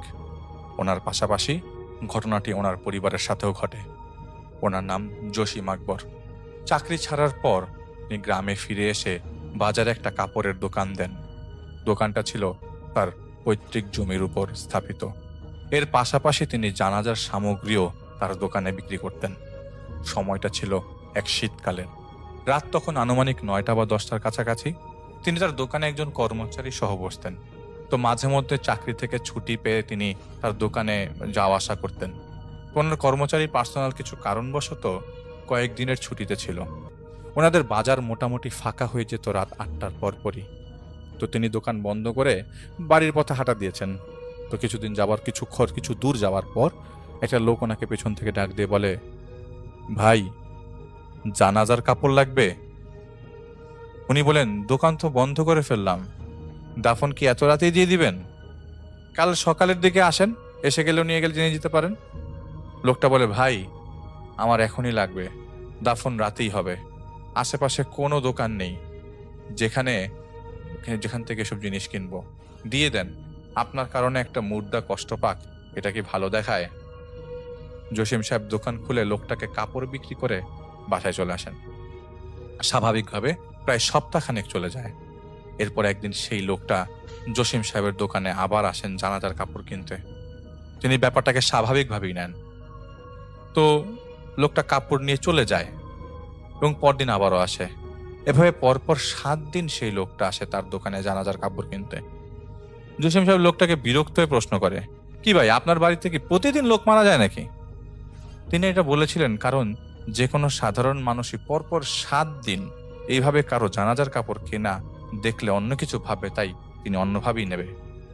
লোকটা তাকে বলে, অনেক বছর পুরনো লাশ, বাড়ি ছিলাম না, তাই দাফন কাফন করতে পারিনি। জসিম সাহেব লোকটাকে পাগল ভেবে ওনার কর্মচারীকে বলে, বের করে দাও, বের করো ওনাকে, গ্রামে পাগল টাগল ভরে গেছে একদম। ওনার কর্মচারীর নাম ছিল নিয়ামত। সে লোকটাকে দোকান থেকে বের করে দেয়। লোকটা যেতে যেতে বলে, তোদের চোখ খসে পড়বে একদিন, জিব্বা গলে ছেড়ে বেরিয়ে আসবে। তাদের অন্তরায় লুকানো শয়তান পূর্ব থেকে পশ্চিমে ছুটাছুটি করবে নিস্তার লাভের আশায়। তাদের বংশধর সেই পাপের অন্তর্ভুক্তি ছিল। তো জসিম সাহেব দোকান বন্ধ করে বাড়ি চলে যায়। বাসায় ঢুকে রান্নাঘরের ওদিক থেকে তিনি কারো কিছু চাপানোর শব্দ পেয়ে গিয়ে যান। তো মনে করছিল কুকুর টুকুর কোনো হাড্ডি চাপাচ্ছে কিনা। দেখতে পান ওনার স্ত্রী তার পিঠ দেখে বসে কিছু একটা করছে। তিনি তার স্ত্রীর নাম ধরে ডাকেন, কিন্তু সাপকেও সাড়া দিচ্ছে না। কাছে গিয়ে কাঁধে হাত রাখতেই ওনার স্ত্রী তার পেছনে তাকান। উনি দেখেন কাঁচা মাছ চাবিয়ে খাচ্ছেন ওনার স্ত্রী। এটা দেখে অবাক হয়ে ওনার স্ত্রীকে কাঁধ ধরে সজোরে ঝাঁকি মারেন। ঝাঁকি মারতে ওনার স্ত্রী এক ধাক্কা মেরে রান্নাঘরের বাইরে পাঠিয়ে দেয় তাকে। পিঠে ব্যথা পেয়ে চিৎকার দিয়ে উঠতেই উনি শুনতে পান ওনার বেডরুমের ওদিক থেকে একটা কণ্ঠ। কি হয়েছে? কণ্ঠটা শুনে তিনি হতভম্ব হয়ে পড়েন, কারণ কণ্ঠটা ছিল ওনার স্ত্রীর, যাকে তিনি এইমাত্র রান্নাঘরে দেখলেন। ওনার স্ত্রী ছুটে এসে ওনাকে উঠে বসান। পানি খেতে একটু আগে তিনি কি দেখলেন তা ভাবতে হতে নিজের মধ্যেই দুশ্চিন্তায় ডুবে যান। ওনার স্ত্রীকে তিনি আর কিছু বলেন না। রাত প্রায় 2টার মতো তখন হবে। তো দরজায় ধাক্কাধাক্কির শব্দ শুনে ঘুমের ঘরে তিনি দরজা খুলতে যায়। গিয়ে দেখেন ওনার কর্মচারী নিয়ামত দাঁড়িয়ে আছে। ওনাকে ডেকে বলে, নিয়ামত বলে, চাচা, একটা দরকারে এত রাতে বিরক্ত করতে এলাম, একটু বাইরে আসেন। উনি নিয়ামতকে বলে, তুই ভিতরে আয়, এই ঠান্ডায় বাইরে কিসের কথা? কিন্তু নিয়ামত কিছুতেই ভেতরে আসছিল না। এক পর্যায়ে জসিম সাহেব বাইরে বের হয়। নিয়ামত ওনাকে বলে, একটু সামনে চলেন। পেছন থেকে ডেকে জিজ্ঞেস করেন, আরে কি হয়েছে, বল না, বলবি তো? নিয়ামত কোনো কথা বলে না। এরপর চুপ, হাতের ইশারা দিয়ে বলে, চুপচাপ পেছনে পেছনে আসেন। কিছু দূর যাবার পর উনি লক্ষ্য করেন ওনাদের গ্রামের শেষ প্রান্তের ফাঁকা মাঠে এসে পৌঁছে গেছে তারা। হালকা হালকা কুয়াশা পড়তে শুরু করে তখনই। নিয়ামত ওনাকে বলেন, একটু দাঁড়ান, ওনারা আসছে। বলে সে সামনের দিকে চলে যায়। মিনিট 5 পরে জসিম সাহেব দেখতে পান খাটিয়া কাঁধে কয়েকজন লোক এসে জড়ো হয়েছে। পরপর 9টা খাটিয়া এনে লোকগুলো রেখে দেয় জসিম সাহেবের সামনে। তিনি দেখতে পান লোকগুলোর পেছন থেকে দলে দলে অসংখ্য লোক এসে পুরো মাঠটা ভর্তি হয়ে গেল মুহূর্তের মধ্যেই। ওদের মধ্যে একজন লোক জসিম সাহেবকে বলে, চলেন, জানাজা হবে। জসিম সাহেব কাঠ হয়ে দাঁড়িয়ে আছেন। কুয়াশা পড়া তখন এতটাই বেড়ে গেছিল যে তার সামনে সবকিছু অদৃশ্য হতে শুরু করে দেয়। উনি বুঝে ফেলেন যেটা ঘটছে সেটা স্বাভাবিক কিছু নয়, এবং যদি এখানে থাকি তাহলে আজই বোধহয় শেষ দিন। তিনি দৌড়ে পালিয়ে আসতে যাবেন, তখনই কেউ একজন ওনার হাত ধরে টান মারে। গড়াতে গড়াতে তিনি একটা গর্তের মধ্যে পড়ে যান। হাত পা চালিয়ে তিনি বুঝতে পারেন গর্তটা একদম কবরের মতো। যেহেতু আর্মিতে ছিলেন, এর চেয়ে অধিক কঠিন পরিস্থিতি তিনি কাটিয়ে এসেছিলেন। কোনো রকমে কবর থেকে বেরিয়ে আসেন। কুয়াশার মাঝখানে যতটুকু তিনি দেখতে পাচ্ছিলেন ততটুকুতে তিনি খেয়াল করেন আশেপাশে কেউ নেই। খাটিয়াগুলো উধাও। এক দৌড়ে বাসায় চলে আসেন। সেদিন থেকে তিনি রাত দিন কানে উল্টাপাল্টা শব্দ শুনতে শুরু করেন। কখনো মরা বাড়ির কান্নাকাটির আওয়াজ শোনেন, কখনো কারো উচ্চ স্বরের হাসাহাসি। পরদিন দোকানে যেতে পারেননি তিনি। ঘুম থেকে উঠেই তার প্রচুর জ্বর আর শরীর ব্যথা। নিয়ামতকে ডেকে আনেন, এনে জিজ্ঞেস করেন, কাল রাতে কোথায় তুই ছিলি? নিয়ামত জানে, আমি তো রাতে তেমন একটা বের হই না, বরাবর মতো বাসায় ছিলাম। তিনি এটা শুনে অবাক হন না, কারণ যা যা ঘটেছিল তা করার সাধ্য নিয়ামত কেন কোনো মানুষেরই নাই। তিনি বুঝে গেছিলেন এটা কোনো অসুস্থ জিনদের কাজ। অসুস্থ কেন সেটা আপনারা সবাই বুঝতে পারেন, সুস্থ জিন এসব মানুষের সাথে করবে না। অসুস্থতার খবর পেয়ে ওনার ছেলে জাবেদ চলে আসে চাকরিস্থল থেকে ছুটি নিয়ে, কিন্তু তিনি তখনও বাড়ির কাউকে ওই রাতের ঘটনাটা জানাননি। কিছুদিন পর তিনি সুস্থ হন, সুস্থ হয়ে আবার স্বাভাবিক কর্মজীবনে যোগ দেন। কিন্তু তার কানে সেই উদ্ভট শব্দগুলো তখনও বন্ধ হয়নি আসা। একসময় তার সয়ে যায় ব্যাপারটা, শব্দ পেলেও পাত্তা দিতেন না। দোকান বন্ধ করে সেদিন বাড়ি ফেরার পথে তার কানে আবারও আসতে থাকে সেই উদ্ভট শব্দগুলো। কেউ একজন পৈশাচিক ভারে হাসছে, তিনি পাত্তা না দিয়ে হাঁটছেন। এমন সময় পেছন থেকে কেউ একজন ওনার দিকে ঢিল ছুঁড়ে বলে, তোর মনের ভুল নয় এটা, আমি সত্যি তোর পিছনে দাঁড়িয়ে হাসছি। তিনি সাথে সাথে পেছনে ফিরে তাকান, কাউকে দেখতে পান না। শুরু করেন দৌড়ানো। তার মনে হচ্ছিল তিনি যতই দৌড়াচ্ছেন শব্দটা তার কানে তীব্র থেকে তীব্রতর হয়ে আসছে। তিনি আর নিতে পারলেন না। স্ত্রী থেকে শুরু করে শেষ পর্যন্ত সবকিছু সবাইকে বললেন। আর ওনার স্ত্রী ছিল অত্যন্ত ধার্মিক একজন মহিলা। তিনি পরদিন জসিম সাহেবকে একজন হুজুরের কাছে নিয়ে যান। হুজুর পানি পড়া দিয়ে বলে, রাস্তায় চলতে ফিরতে কোনো খারাপ জিনের নজরে লেগেছে মনে হয়। এরপর 2 দিন আর কোনো সমস্যা হয়নি তার। এক রাতে তিনি নামাজ পড়ে বাড়ি ফিরছিলেন। বাড়ির উঠোনে হঠাৎ করে দেখতে পান একটা লাশের খাটিয়া রাখা, এবং ওটাকে ঘিরে কয়েকটা কুকুর এপাশ ওপাশ হুসফুস করছে। উনি কাছে যেতেই, কাছে ঘেঁষতেই কুকুরগুলো ঘেউ ঘেউ করে তেড়ে আসতে চায়। কোনোভাবেই তিনি কাছে যেতে পারছিলেন না। মনে হচ্ছে একটা কুকুরের বাচ্চা যেরকম বাচ্চার কাছে যেতে দেয় না, ঠিক তেমনি লাশটার কাছে কুকুরগুলো যেতে দিচ্ছে না। তিনি উপায় না পেয়ে বাড়ির পেছন দিকে দিয়ে ঘরে প্রবেশ করেন এবং তার স্ত্রীকে ডেকে নেন বাইরে। এসে দেখেন কিচ্ছু নাই, না কোনো লাশের খাটিয়া, না কোনো কুকুর। তিনি ভয় পেতে শুরু করেন। সেদিন রাতে তিনি স্বপ্ন দেখেন উনি দোকানে কাজ করছেন। ভর দুপুরও কেমন যেন ফাঁকা ফাঁকা ছিল বাজারটা। হঠাৎ করে 4 জন লোক একটা খাটিয়া বহন করে ওনার দোকানের সামনে আসেন। খাটিয়া মাটিতে রাখার পর জসিম সাহেব লোকগুলোকে জিজ্ঞেস করে, কি ভাই, কাফনের কাপড় লাগবে নাকি? লোকগুলো বলে, কাফনের কাপড় সাথে করে এনেছি, তোকে নিয়ে যেতে এসেছি। জসিম সাহেব দোকান ফেলে দৌড় দেন। দৌড়াতে দৌড়াতে একটা কবরস্থানের সামনে এসে হাঁপাতে শুরু করেন। কবরস্থানের ভেতর থেকে তিনি চিৎকার দাপাদাপির আওয়াজ শুনে গেটের ওদিক থেকে ভেতরে উকি মারেন। তিনি দেখতে পান কয়েকজন লোক মিলে একজন লোককে জোর করে কাফনের কাপড় পরিয়ে খাটিয়ায় রেখে কোথায় যেন চলে যায়। জসিম সাহেব খাটিয়ার কাছে যান, দেখতে পান হাত পা বাঁধা মানুষটা কাফনে মোড়ানো অবস্থায় খাটিয়ার ভেতরে নাড়াচাড়া করছে। তিনি লোকটার মুখের কাপড়টা খুলে দেন। খুলতে তিনি দেখতে পান ওনার মৃত বাবার মতো দেখতে হুবহু কেউ একজন তার সামনে কাফনে মোড়ানো অবস্থায় খাটিয়ার উপর বসা। তিনি ভয় পেয়ে মাটিতে পড়ে যান। হঠাৎ করে সেই লোকগুলো চলে আসে জানি কোথার থেকে। এসেই জসিম সাহেবকে ধরাধরি করে তুলে নিয়ে পাশের খুঁড়ে রাখা কবরটায় ফেলে দিয়ে কবরের ভেতর গরম পানির মতো কিছু একটা ঢেলে দিতে শুরু করে। জসিম সাহেব দেখতে পান ওনার বাবার মতো দেখতে লোকটা কবরের পাশে বসে নিজের কপালে হাত দিয়ে চর মারতে মারতে হাই হতাশ করছে, আর্তনাদ করছে। তিনি কবর থেকে ওঠার চেষ্টা করে যাচ্ছেন, কিন্তু পারছেন না। লোকগুলো কবরের মাটি চাপা দিয়ে কবরটা ভরে ফেলতে শুরু করে।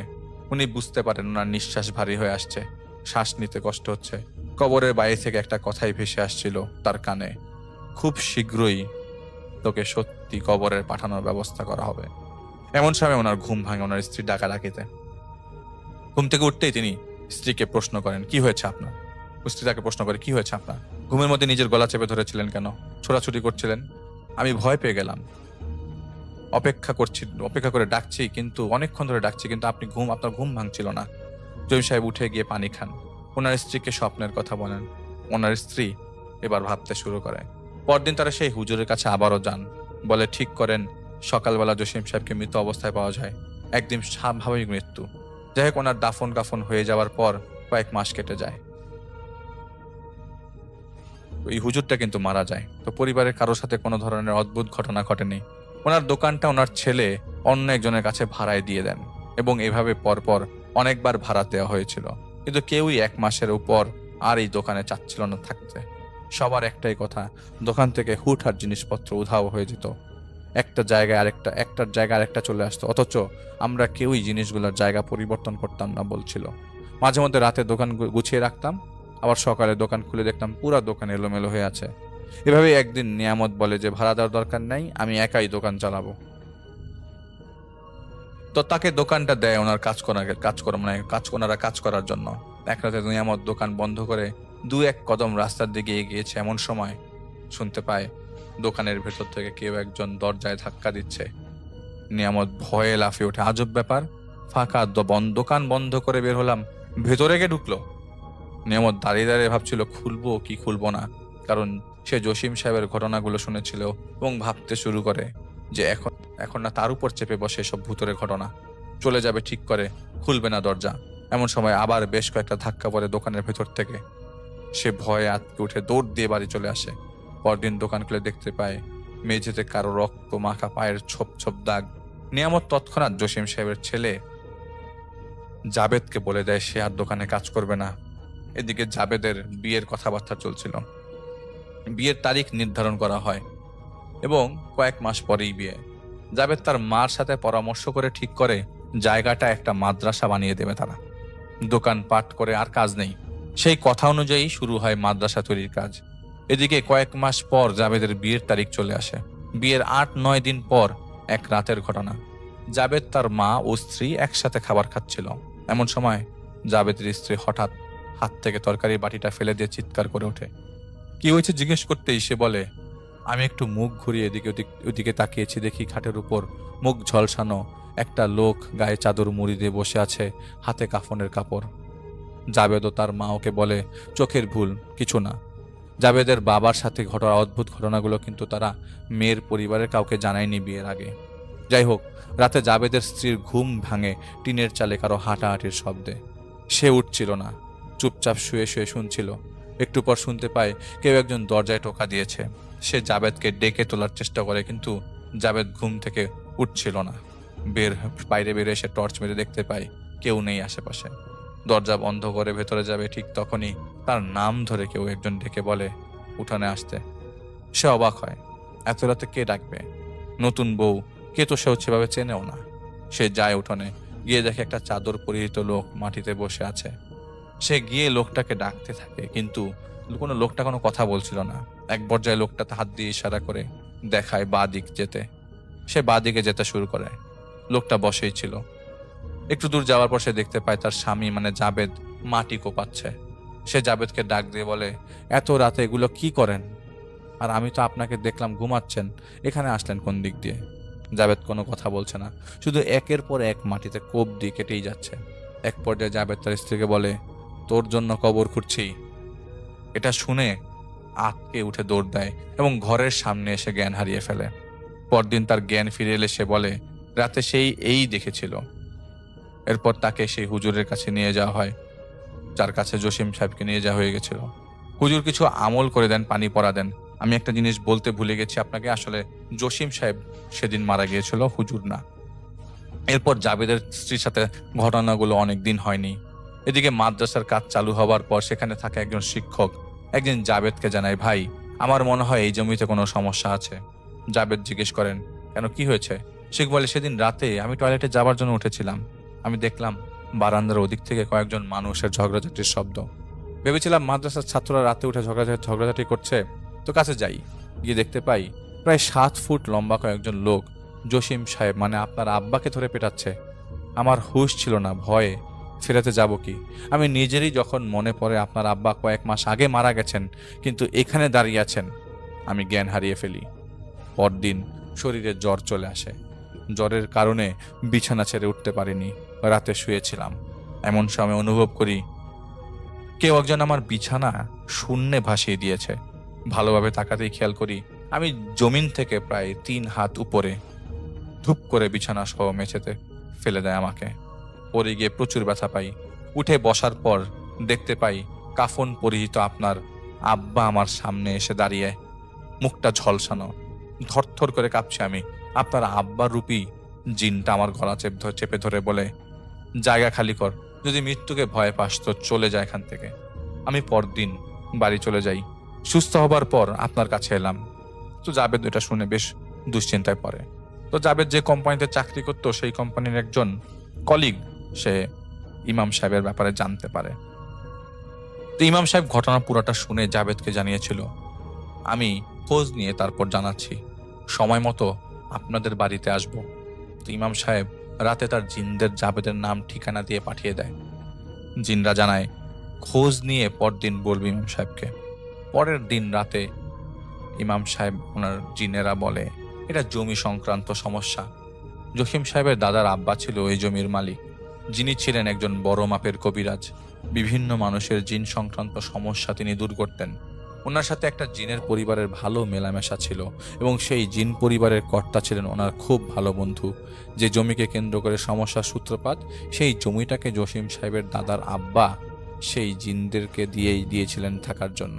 ওনার মৃত্যুর পর জসিম সাহেবের দাদা সেই জমিটাতে পুকুর বানাতে চেয়েছিল, কিন্তু সেখানে থাকা জিনগুলো তা কিছুতেই হতে দিচ্ছিল না, কারণ জায়গাটা ওদেরকে দিয়েছিল। তো কবিরাজ মারা যাওয়ার অনেক বছর আগেই দিয়ে দেওয়া হয়েছিল। এরপর অন্য এক কবিরাজের মাধ্যমে একসময় জিনগুলোকে তাড়িয়ে দিয়ে সেখানে পুকুর বানিয়ে ব্যবসা শুরু করে জসিম সাহেবের দাদা। চলছিল এভাবেই। পুকুর রাতের বেলা দেখাশোনার জন্য একজন লোক রাখা হয়েছিল। এক রাতে সেই লোক হঠাৎ পুকুরে কারো লাফালাফির শব্দ পেয়ে মাছ চোর ভেবে ছুটে যায়।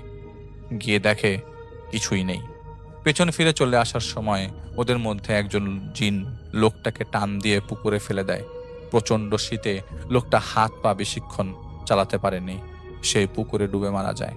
কিছুদিন পর অন্য একটা লোককে রাখা হলে জিনরা সেই লোককেও ভয় দেখিয়ে সেখান থেকে পালিয়ে যেতে বাধ্য করে। পরপর কয়েকজন লোক বদল করা হয়, কিন্তু কেউই টেকেনি সেদিন সেখানে। এরপর জসিম সাহেবের দাদা ওই কবিরাজকে নিয়েই জিনগুলোকে বোতলে বন্দি করে করে নিজের সাথে নিয়ে যায়। কিন্তু ওই দিন সেই জিনদের মধ্যে একজন সেখানে ছিল না, যে কারণে তাকে কবিরাজ বন্দি করতে পারেনি। পরবর্তীতে কবিরাজ সেই জিনগুলোকে হত্যা করে মেরে ফেলে এবং অন্য জিনটি যে সবকিছু জেনে গিয়ে সেই কবিরাজকে ভয় দেখিয়ে মেরে ফেলে। এরপর জসিম সাহেবের দাদাকেও ভয় দেখিয়ে মেরে ফেলে, জানিয়ে দেয় যে ওই জমিতে পরবর্তীতে যে হাত বাড়াবে তাকেও প্রাণ হারাতে হবে।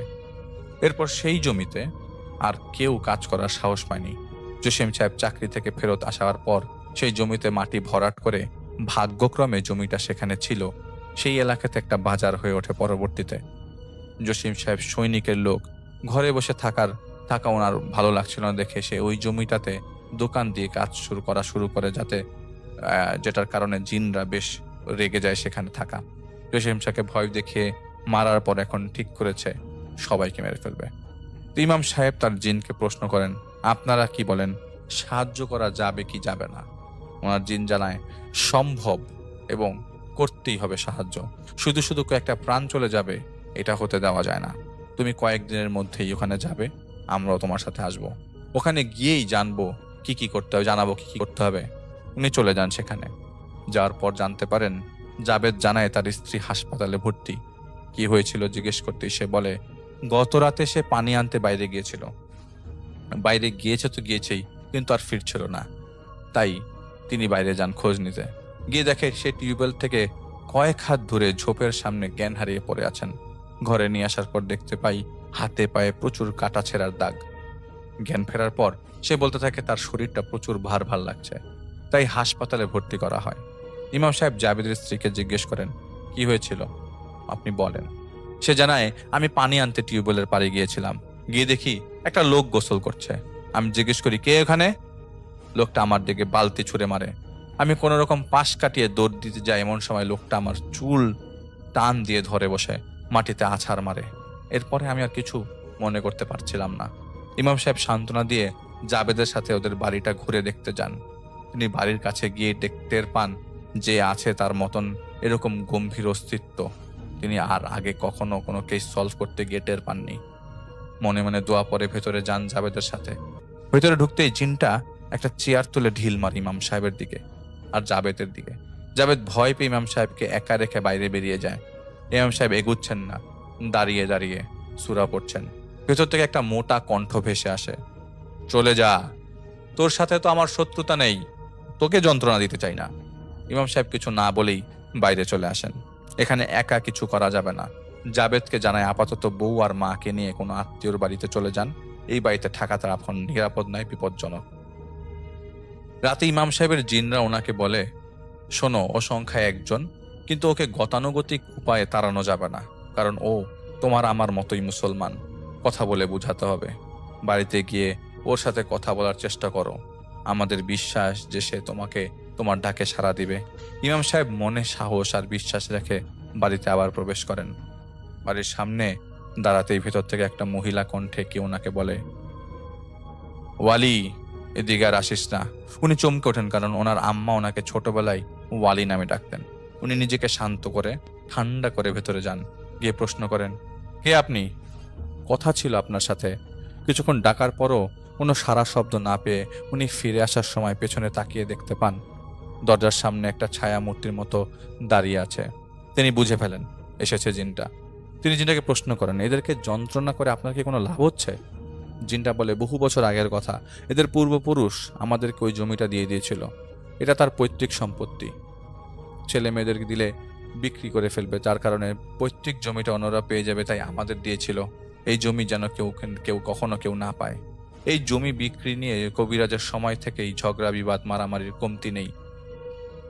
অসংখ্যবার আমার পরিবারের জিনেরা কবিরাজকে তার নিজ ছোট ভাইয়ের হত্যার চক্রান্ত থেকে বাঁচিয়েছে। লোকটার জায়গা জমির কমতি ছিল না, ওর ছেলে মেয়েরা অনেক বিষয় সম্পত্তি ভাগে পেয়েছিল। তারপরেও এই জমিটা বিক্রি করে ফেলার ইচ্ছা, যা রক্ষা করতে গিয়ে প্রাণ হারিয়েছে আমার পরিবারের সদস্যরা। এদেরকে যন্ত্রণা না করে আমি আর উপায় দেখি না। তো ইমাম সাহেব বলেন, ঠিক আছে, আপনার কথা আমি বুঝতে পেরেছি, কিন্তু মাদ্রাসার কি সমস্যা? ওখানে তো দ্বীনের জ্ঞান প্রদান করা হয়।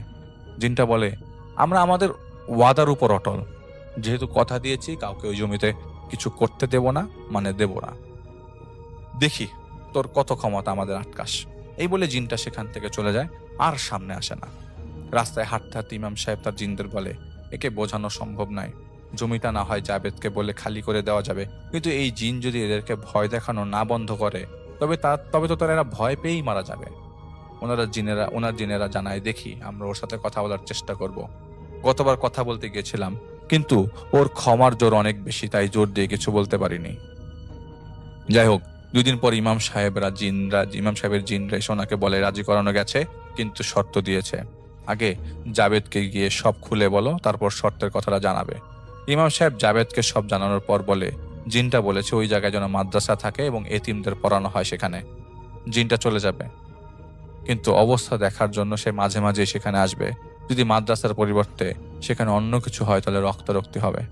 জাবেদ কথাটা হজম করতে পারেনি, তার মাথায় জেদ চাপে, আমার পূর্বপুরুষের জমি আমি যা খুশি তাই করবো, না জিন হোক আর যাই হোক, তার কি? জাবেদকে ইমাম সাহেব অনেক বোঝায়, কিন্তু জাবেদ কোনো কিছুই মানছিল না। শেষে ইমাম সাহেব বলেন, ঠিক আছে, তোমাদের জমি তোমরা যা ইচ্ছা তাই করো, পরবর্তীতে কোনো বিপদে পড়লে আমাকে ডাকতে পারবে না। এটা বলে তিনি তার শহরে ফিরে আসেন। 2 মাস কাটে। একদিন ইমাম সাহেবের জিন এসে ওনাকে বলে, ওদিকের অবস্থা তো বেজায় অবনতি। ইমাম সাহেব বলেন, কেন, আপনারা কি করে জানলেন? তোনারা বলেন, জাবেদের আম্মা মারা গেছে গতকাল। আমরা চলে আসার পরই সেখানে আগের চাইতেও ভয়াবহ অবস্থা তৈরি হয়। জাবেদ ওই জায়গায় আরেকটা দোকান তুলেছিল। এরপর থেকে সমস্যা শুরু আবার নতুন করে। তুমি জাবেদকে বোঝাও ওরা যেন ওইদিকে আর না থাকে। ইমাম সাহেব জিজ্ঞেস করেন, আপনারা জানলেন কার কাছে? জিনরা জানায়, ওই জিন নিজে এসেছিল তাদের কাছে, এসে বলে গেছে ভালোভাবেই রাজি হয়েছিলাম চলে যাবার জন্য, কিন্তু আদম সন্তানের লোভ আর জেদি ওদেরকে পতনের কারণ হয়ে দাঁড়ায়। যদি বাঁচাতে চাস তাহলে ওদেরকে এলাকা থেকে চলে যেতে বল। যদি এখানে থাকে তাহলে আমি এরকম ভাবে ভয় দেখিয়ে যাব এবং ভয় পেয়ে ওরা মারা যাবে। কিন্তু যদি স্থান ত্যাগ করে আমার নজরের বাইরে যায়, তবে আমি ওদের পিছু ছেড়ে দেব। যে লোকটার সাথে আমার পরিবারের সদস্যদের এত ভালো সম্পর্ক ছিল, সেই লোকের বংশকে শেষ করার ইচ্ছা আমার নেই। চলে যেতে বল ওদেরকে, ওদের ছাত্রের মাধ্যমে। এরপর ইমাম সাহেব জাবেদকে বলেছিল, সে যদি প্রাণে বাঁচতে চায় তাহলে যেন দূরে কোথাও চলে যায়। বেশি জোর করেনি, কারণ আগের বার ইমাম সাহেবের কথা জাবেদ না শোনার কারণে উনি খানিকটা অপমানিত বোধ করেছিলেন। পরে জানা গেছিল জাবেদ তার স্ত্রীকে নিয়ে ঢাকায় চলে আসেন নতুন চাকরি পেয়ে, এবং এরপর ইমাম সাহেবের সাথে জাবেদের আর কোনো কথা হয়নি।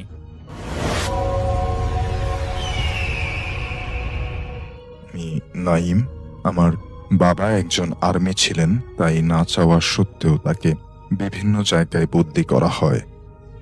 বর্তমানে আমরা এখন যশোরে আছি, কিন্তু যে ঘটনাটি আমি শেয়ার করছি সেটি ঘটেছিল আজ থেকে 6 বছর আগে। তখন আমরা ছিলাম বগুড়াতে, তখন আমি ক্লাস 6-এ পড়তাম। বাবা আর্মি মিশনের জন্য দেশের বাইরে গিয়েছিল। তখন আমাদের সরকারি বাসা ছেড়ে ক্যান্টনমেন্টের বাইরে বাসা ভাড়া নিতে হয়, আর সেই জায়গাটা ছিল একটা ভয়ানক জায়গা। যে জায়গাটা আমি খুব ভয় পেতাম। বাবা যে জায়গাটি ভাড়া নিয়েছিল সেটি ছিল কবরস্থানের ঠিক পাশেই। সেখানে না থাকার জন্য অনেক নিষেধ করেছিলাম, কিন্তু বাবা মা বলতো কবরস্থানের মতো নিরাপদ জায়গা নাকি আর হয় না। তারপরও ইচ্ছা না থাকা সত্ত্বেও সেখানে যেতে হলো। নতুন জায়গায় যাওয়ার পর অনেক লোকের মুখে অনেক কথা শুনেছিলাম ওই কবরস্থান সম্পর্কে, যা মনে হলে আমার এখনো গা শিউরে ওঠে। ওই কবরস্থানটি ছিল অন্যরকম।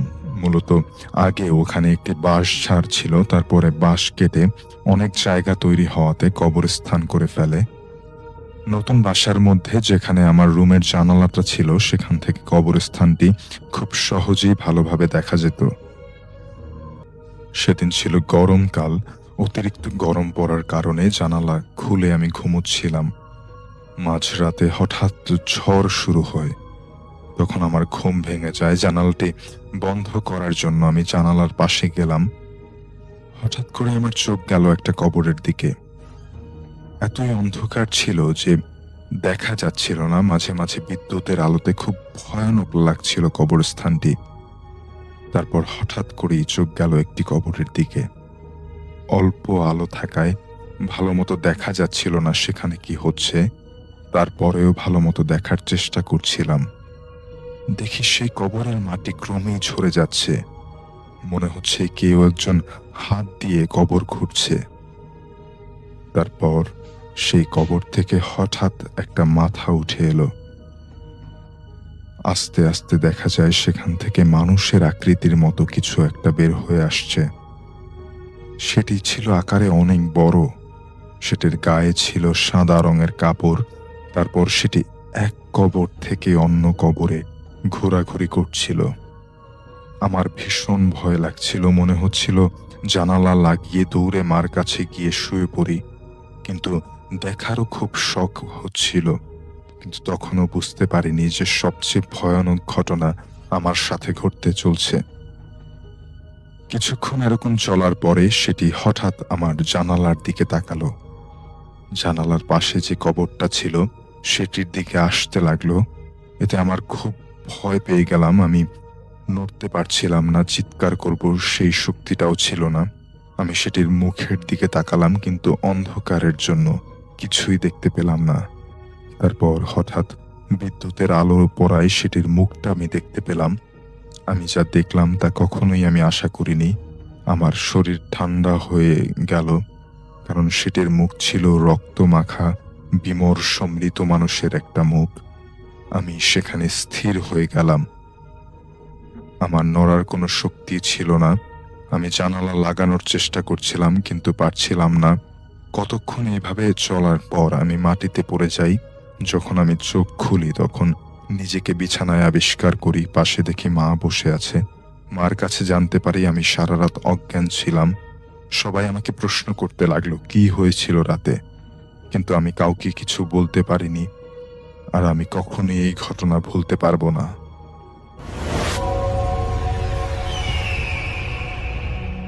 আসসালামু আলাইকুম রাসেল ভাই, আশা করছি আপনি ভালো আছেন। রাসেল ভাই, আমি শাকিল আহমেদ। আপনাকে আজকে যে ঘটনাটি আমি শেয়ার করব, এই ঘটনাটি আমাদের এলাকারই একটি বেশ প্রচলিত ঘটনা। তো রাসেল ভাই, আমি কোনো কথা না বাড়িয়ে সরাসরি ঘটনায় চলে যাচ্ছি। রাসেল ভাই, ঘটনাটি যখন ঘটে তখন প্রায় আজ থেকে 20 বছর কি 25 বছর আগের একটি ঘটনা। তখন আমাদের এলাকায় একটা নদী ছিল। আমাদের এলাকা থেকে 5 মিনিটের রাস্তা আর কি। কিন্তু ওই জায়গাটা এখন মোটামুটি ভরাট হয়ে গেছে। এখন ঠিক তেমন কিছুই নেই। এখন শুধুমাত্র মাঠ আর মাঠ। দেখা যায় যে ওখানে মানুষ এখন আবাদ করে ধানের চাষ হয়। পাট, গম এইসব কিছু চাষাবাদ করে। কিন্তু রাসেল ভাই, এই জায়গাতেই নাকি আগে একটা নদী ছিল, যেই নদীটার নাম ছিল সোনার পাহাড়। আসলে এই নদীটাকে সোনার পাহাড় বলার একটা কারণ ছিল, সেই কারণটাই আজকে আমি আপনার সঙ্গে শেয়ার করছি। রাসেল ভাই, ঘটনাটা আমি শুনেছিলাম আমার দাদুর কাছ থেকে। দাদু যদিও এখন জীবিত নেই। তো রাসেল ভাই, কোনো কথা না বাড়িয়ে সরাসরি আমি ঘটনায় চলে যাচ্ছি। রাসেল ভাই, এই ঘটনাটার মূল যে প্রেক্ষাপটটা সেটা শুরু হয় ব্রিটিশ আমল থেকে, যখন নাকি এই আমাদের ভারতবর্ষে ব্রিটিশরা শাসন করতো ঠিক তখন থেকেই। আর ব্রিটিশদের একটা খুবই খারাপ জিনিস ছিল, সেটা হচ্ছে যে বাঙালিদের ওপর নির্যাতন করা। এই সময়ে আমাদের যারা এই উত্তরবঙ্গে ছিল তারা নাকি একটা পুকুর খনন করে আর কি, ছোটোখাটো একটা পুকুর খনন করে, যেই পুকুরের মধ্যে ওরা বিশেষভাবে আর কি মানে রাখে, তাদের টাকা পয়সা, তাদের যে ধন দৌলতগুলো আছে সেগুলো বিশেষভাবে সেখানে সংরক্ষণ করে রাখত। কিন্তু কোনো একটা সময়ে সেইখানে যে যারা ছিল আর কি, তাদের মধ্যে একটা দ্বন্দ্ব লেগে যায়। দ্বন্দ্ব লাগার কারণে ওই যেই জায়গাটা ছিল, মানে ওই জায়গাটা নিয়ে দ্বন্দ্ব লাগে, কিন্তু কেউ আসলে জানে না যে কিসের জন্য দ্বন্দ্ব লেগেছে।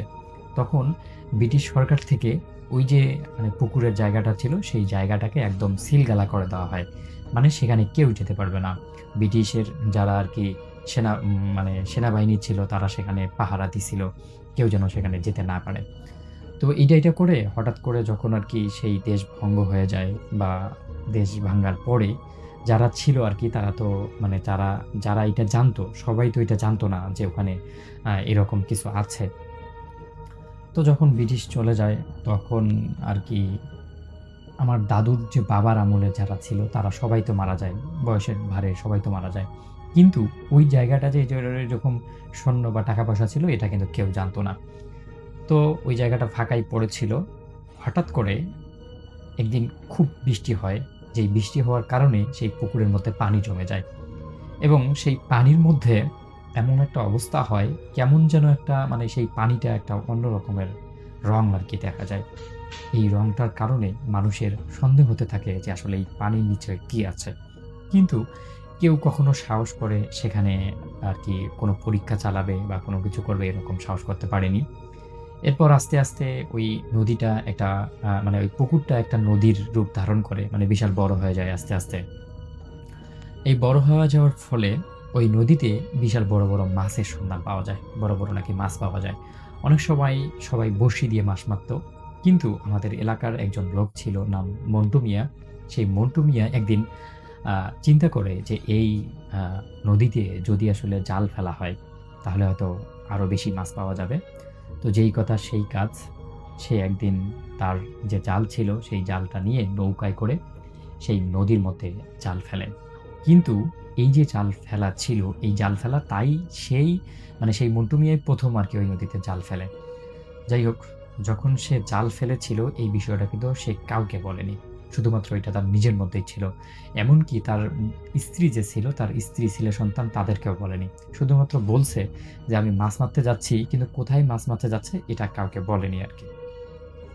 যাই হোক, সে যখন সেখানে মানে জাল ফেলে তখন সে লক্ষ্য করে যে তার জালটা অস্বাভাবিকভাবে শুধুমাত্র নিচের দিকে চলে যাচ্ছে। মানে জালটা যে উপরে ভেসে থাকবে, তার জালে যে ভাসমান রাখার জন্য কিছু যন্ত্রপাতি দেওয়া হয়েছে, মানে ভেসে যেন থাকে জালটা, কিন্তু জালটা কোনোভাবেই ভেসে থাকতেছে না। জালটা বরাবরই শুধুমাত্র নিচে চলে যাচ্ছে। তো সে ভাবতেছে হয়তো বেশি পানি এইজন্য নিচে যাচ্ছে। আচ্ছা যাক, আমি যখন কোনো মাছের সন্ধান পাবো তখন অবশ্যই জালটা টেনে তুলবো। তো যখন জালটা ফেলতে সে নদীর ওই কিনারায় যায়, তখন দেখে তার জালটার মধ্যে বিশাল বড় কিছু আটকা পড়েছে। মানে কেমন যেন একটা ছোটাছুটি শুরু করে দিয়েছে। তখন সেই মন্টু মিয়া তার নৌকাটা পিছন ফিরে সেখানে এসে জালটা যখন দেখলো, তখন সে বুঝতে পারল যে জালটার মধ্যে বড় ধরনের মাছ বা বড় ধরনের কোনো কিছু আটকা পড়েছে। তখন তার যে হাতে হেরিকেন ছিল, সেই হেরিকেনটা নদীর যে নৌকাটা ছিল সেই নৌকাটার উপর রেখে সে জালটাকে আস্তে আস্তে টানতে শুরু করলো, এবং টানতে টানতে একটা সময় গিয়ে সে দেখলো তার জালটা কোনো একটা পুরাতন একটা মানে বাক্স বা পুরাতন একটা কোনো কিছুর সাথে আটকা পড়ে গেছে। মানে সে বুঝতে পারতেছে না, বাট এরকম কিছুর সাথে সে টানতে টানতে আর কি কিনারার দিকে নিয়ে আসছে। তো যখন সে এরকম একটা পুরাতন আর কি ট্রাঙ্ক বা বাক্সর মতো পেল, তখন সে সেটাকে নিয়ে একদম সরাসরি উঁচা যেই জায়গা ছিল, শুকনা জায়গা ছিল, সেই শুকনা জায়গার মধ্যে চলে গেছে। গিয়ে সে আসলে দ্বিধাদ্বন্দ্বের মধ্যে পড়ে গেছে যে এই ট্রাঙ্কটা সে খুলবে কি খুলবে না, বা খুললেও এটার মধ্যে আসলে কি পাবো, আসলে ভয়ানক কিছু থাকে কিনা, এই বিষয়গুলো নিয়ে সে অনেক বেশি দ্বিধাদ্বন্দ্বের মধ্যে পড়ে যায়। এবং সে আসলে এই বিষয়টা আর লুকিয়ে রাখতে পারে না। সেই ট্রাঙ্কটা নিয়ে সে তার বাড়িতে যায় এবং তার স্ত্রী, ছেলে সন্তানদেরকে এটা বলে। তখন তার পরিবারের সবাই বলে যে আসলে এটা খোলা ঠিক হবে না, এটা যদি খারাপ কিছু থাকে তখন তো খুবই খারাপ হবে। তার পরদিন সকালবেলা সে এলাকার সব মানুষদেরকে ডাকে এবং ডেকে এই কথাটা জানিয়ে দেয়। তখন এলাকার যে তখন মেম্বার, মাতবর বা যারাই ছিল নাকি বয়স্ক লোক, তারা বলে যে আসলে এটা খোলা আসলে ঠিক হবে না, কিন্তু অনেকেই বলে আসলে খুলে দেখি। এক সময় দ্বিধাদ্বন্দ্বের মধ্যে পড়ে এলাকার সবথেকে মুরব্বী একজন লোক, খুবই বয়স্ক লোক, তিনি আসেন এবং তিনি সবার সামনে কথা বলেন। বলেন যে এই নদীর ইতিহাসটা তোমরা জানো না, এই নদীর নিচে এরকম আরো অনেক কিছু আছে যেটা নিয়ে মানুষের অনেক টেনশন ছিল, মানুষ অনেকেই এটা জানতো কিন্তু কেউ এটাকে সাহস করেনি খুলে দেখার। তারপর আর কি ওনার পারমিশন নিয়েই সেই ট্রাঙ্কটি ভাঙা হয়। ভেঙে আসলে মানুষ সেখানে যেগুলো পায় সেগুলো সত্যিই আশ্চর্য করার মতো বিষয় ছিল রাসেল ভাই। সেটা হচ্ছে যে সেই ট্রাঙ্কটা ভাঙার পরে সেখানে বেশ কিছু জমির দলিল, তারপর সেই আমলের ব্রিটিশ আমলের বেশ কিছু পুরানো টাকা, যে টাকাগুলো আসলে রাসেল ভাই চলে না, সেই টাকাগুলো এখনকার চলে না, এগুলো জাস্ট খালি স্মৃতি হিসেবে ছিল। কিন্তু জমির দলিলগুলো একদমই বোঝা যাচ্ছিল না, পানির মধ্যে থাকতে থাকতে সেগুলো ভিজে একদম মানে হাত দিতে দিতেই সবগুলো আর কি নষ্ট হয়ে যাচ্ছিল। তো এই ঘটনাটা ঘটার পর থেকে অনেকেই আসলে সেই নদীর উপর অনেক এক্সপেরিয়েন্স চালিয়েছে, অনেক কিছু খোঁজার চেষ্টা করেছে, কিন্তু রাসেল ভাই সেখানে কেউ কোনো কিছুই পায়নি। তো রাসেল ভাই, এটা ছিল একটি ঘটনা। যদি ঘটনাটা ভালো লাগে তাহলে অবশ্যই শেয়ার করবেন।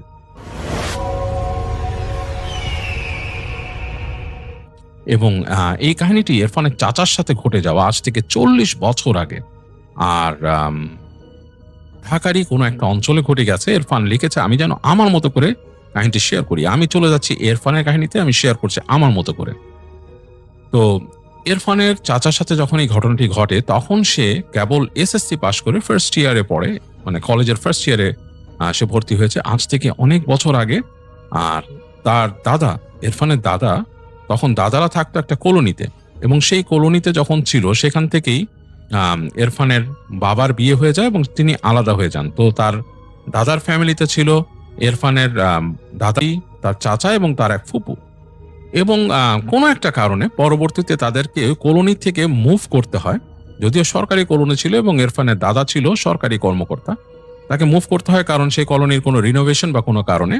তো তাকে বাসা দেয়া হয়। সেই বাসাটা দেয়া হয় এমন একটা জায়গায়, ঢাকারই এমন একটা অঞ্চলে, তাদের সেই কলোনির থেকে খুব বেশি দূরে না। সেখানে সরকারি কর্মকর্তাদের জন্য একটা ফ্যাসিলিটি ছিল। সেই ফ্যাসিলিটিসে আলাদা আলাদা বাসা ছিল। এটা ঠিক কলোনির মতো না, টাউন হোমের মতো, মানে মেইন রাস্তার পাশে বাসা, এবং বাসায় ঢুকলে রুম ছিল, সুন্দর রুম ছিল, এবং সেই রুমগুলোর পরে সেই বাসায় একটা উঠোন ছিল, বেশ বড় উঠোন, এবং উঠোনের পাশেই তাদের কিচেন, তাদের বাথরুম, হ্যাঁ সবকিছু। এবং উঠোনটা বেশ বড় এবং শেষে বাউন্ডারি ওয়াল, এবং বাসার পেছন দিয়েও নাকি বের হওয়ার একটা দরজা ছিল। আর মজার ব্যাপার হচ্ছে সেই বাসার মাঝখানে একটা বেল গাছ ছিল। এইটা খুব মানে একটু ডিফারেন্ট জিনিস, যে বেল গাছ সচরাচর হয় না। এবং ইরফানের সেই দাদাদের নতুন বাসাতে আশেপাশের বাসাগুলোতেও বেল গাছ ছিল না কারো। কোনো বাসায় হয়তো ওই উঠোনটার মধ্যে অনেকে চাষ করেছে, কেউ পেঁপে গাছ লাগিয়েছে, কোনো বাসায় আম গাছও ছিল।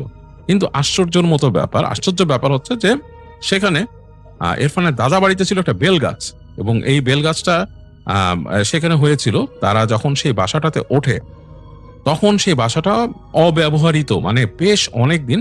এটা নাকি যুদ্ধকালীন পরবর্তী সময় থেকে বন্ধ ছিল। কিছুদিন এখানে মানে মানুষজন থেকে ছিল যারা দখলদার মানুষ, তাদেরকে পরবর্তীতে সরকার উৎখাত করে সেটাকে লক করে দেয় বাসা।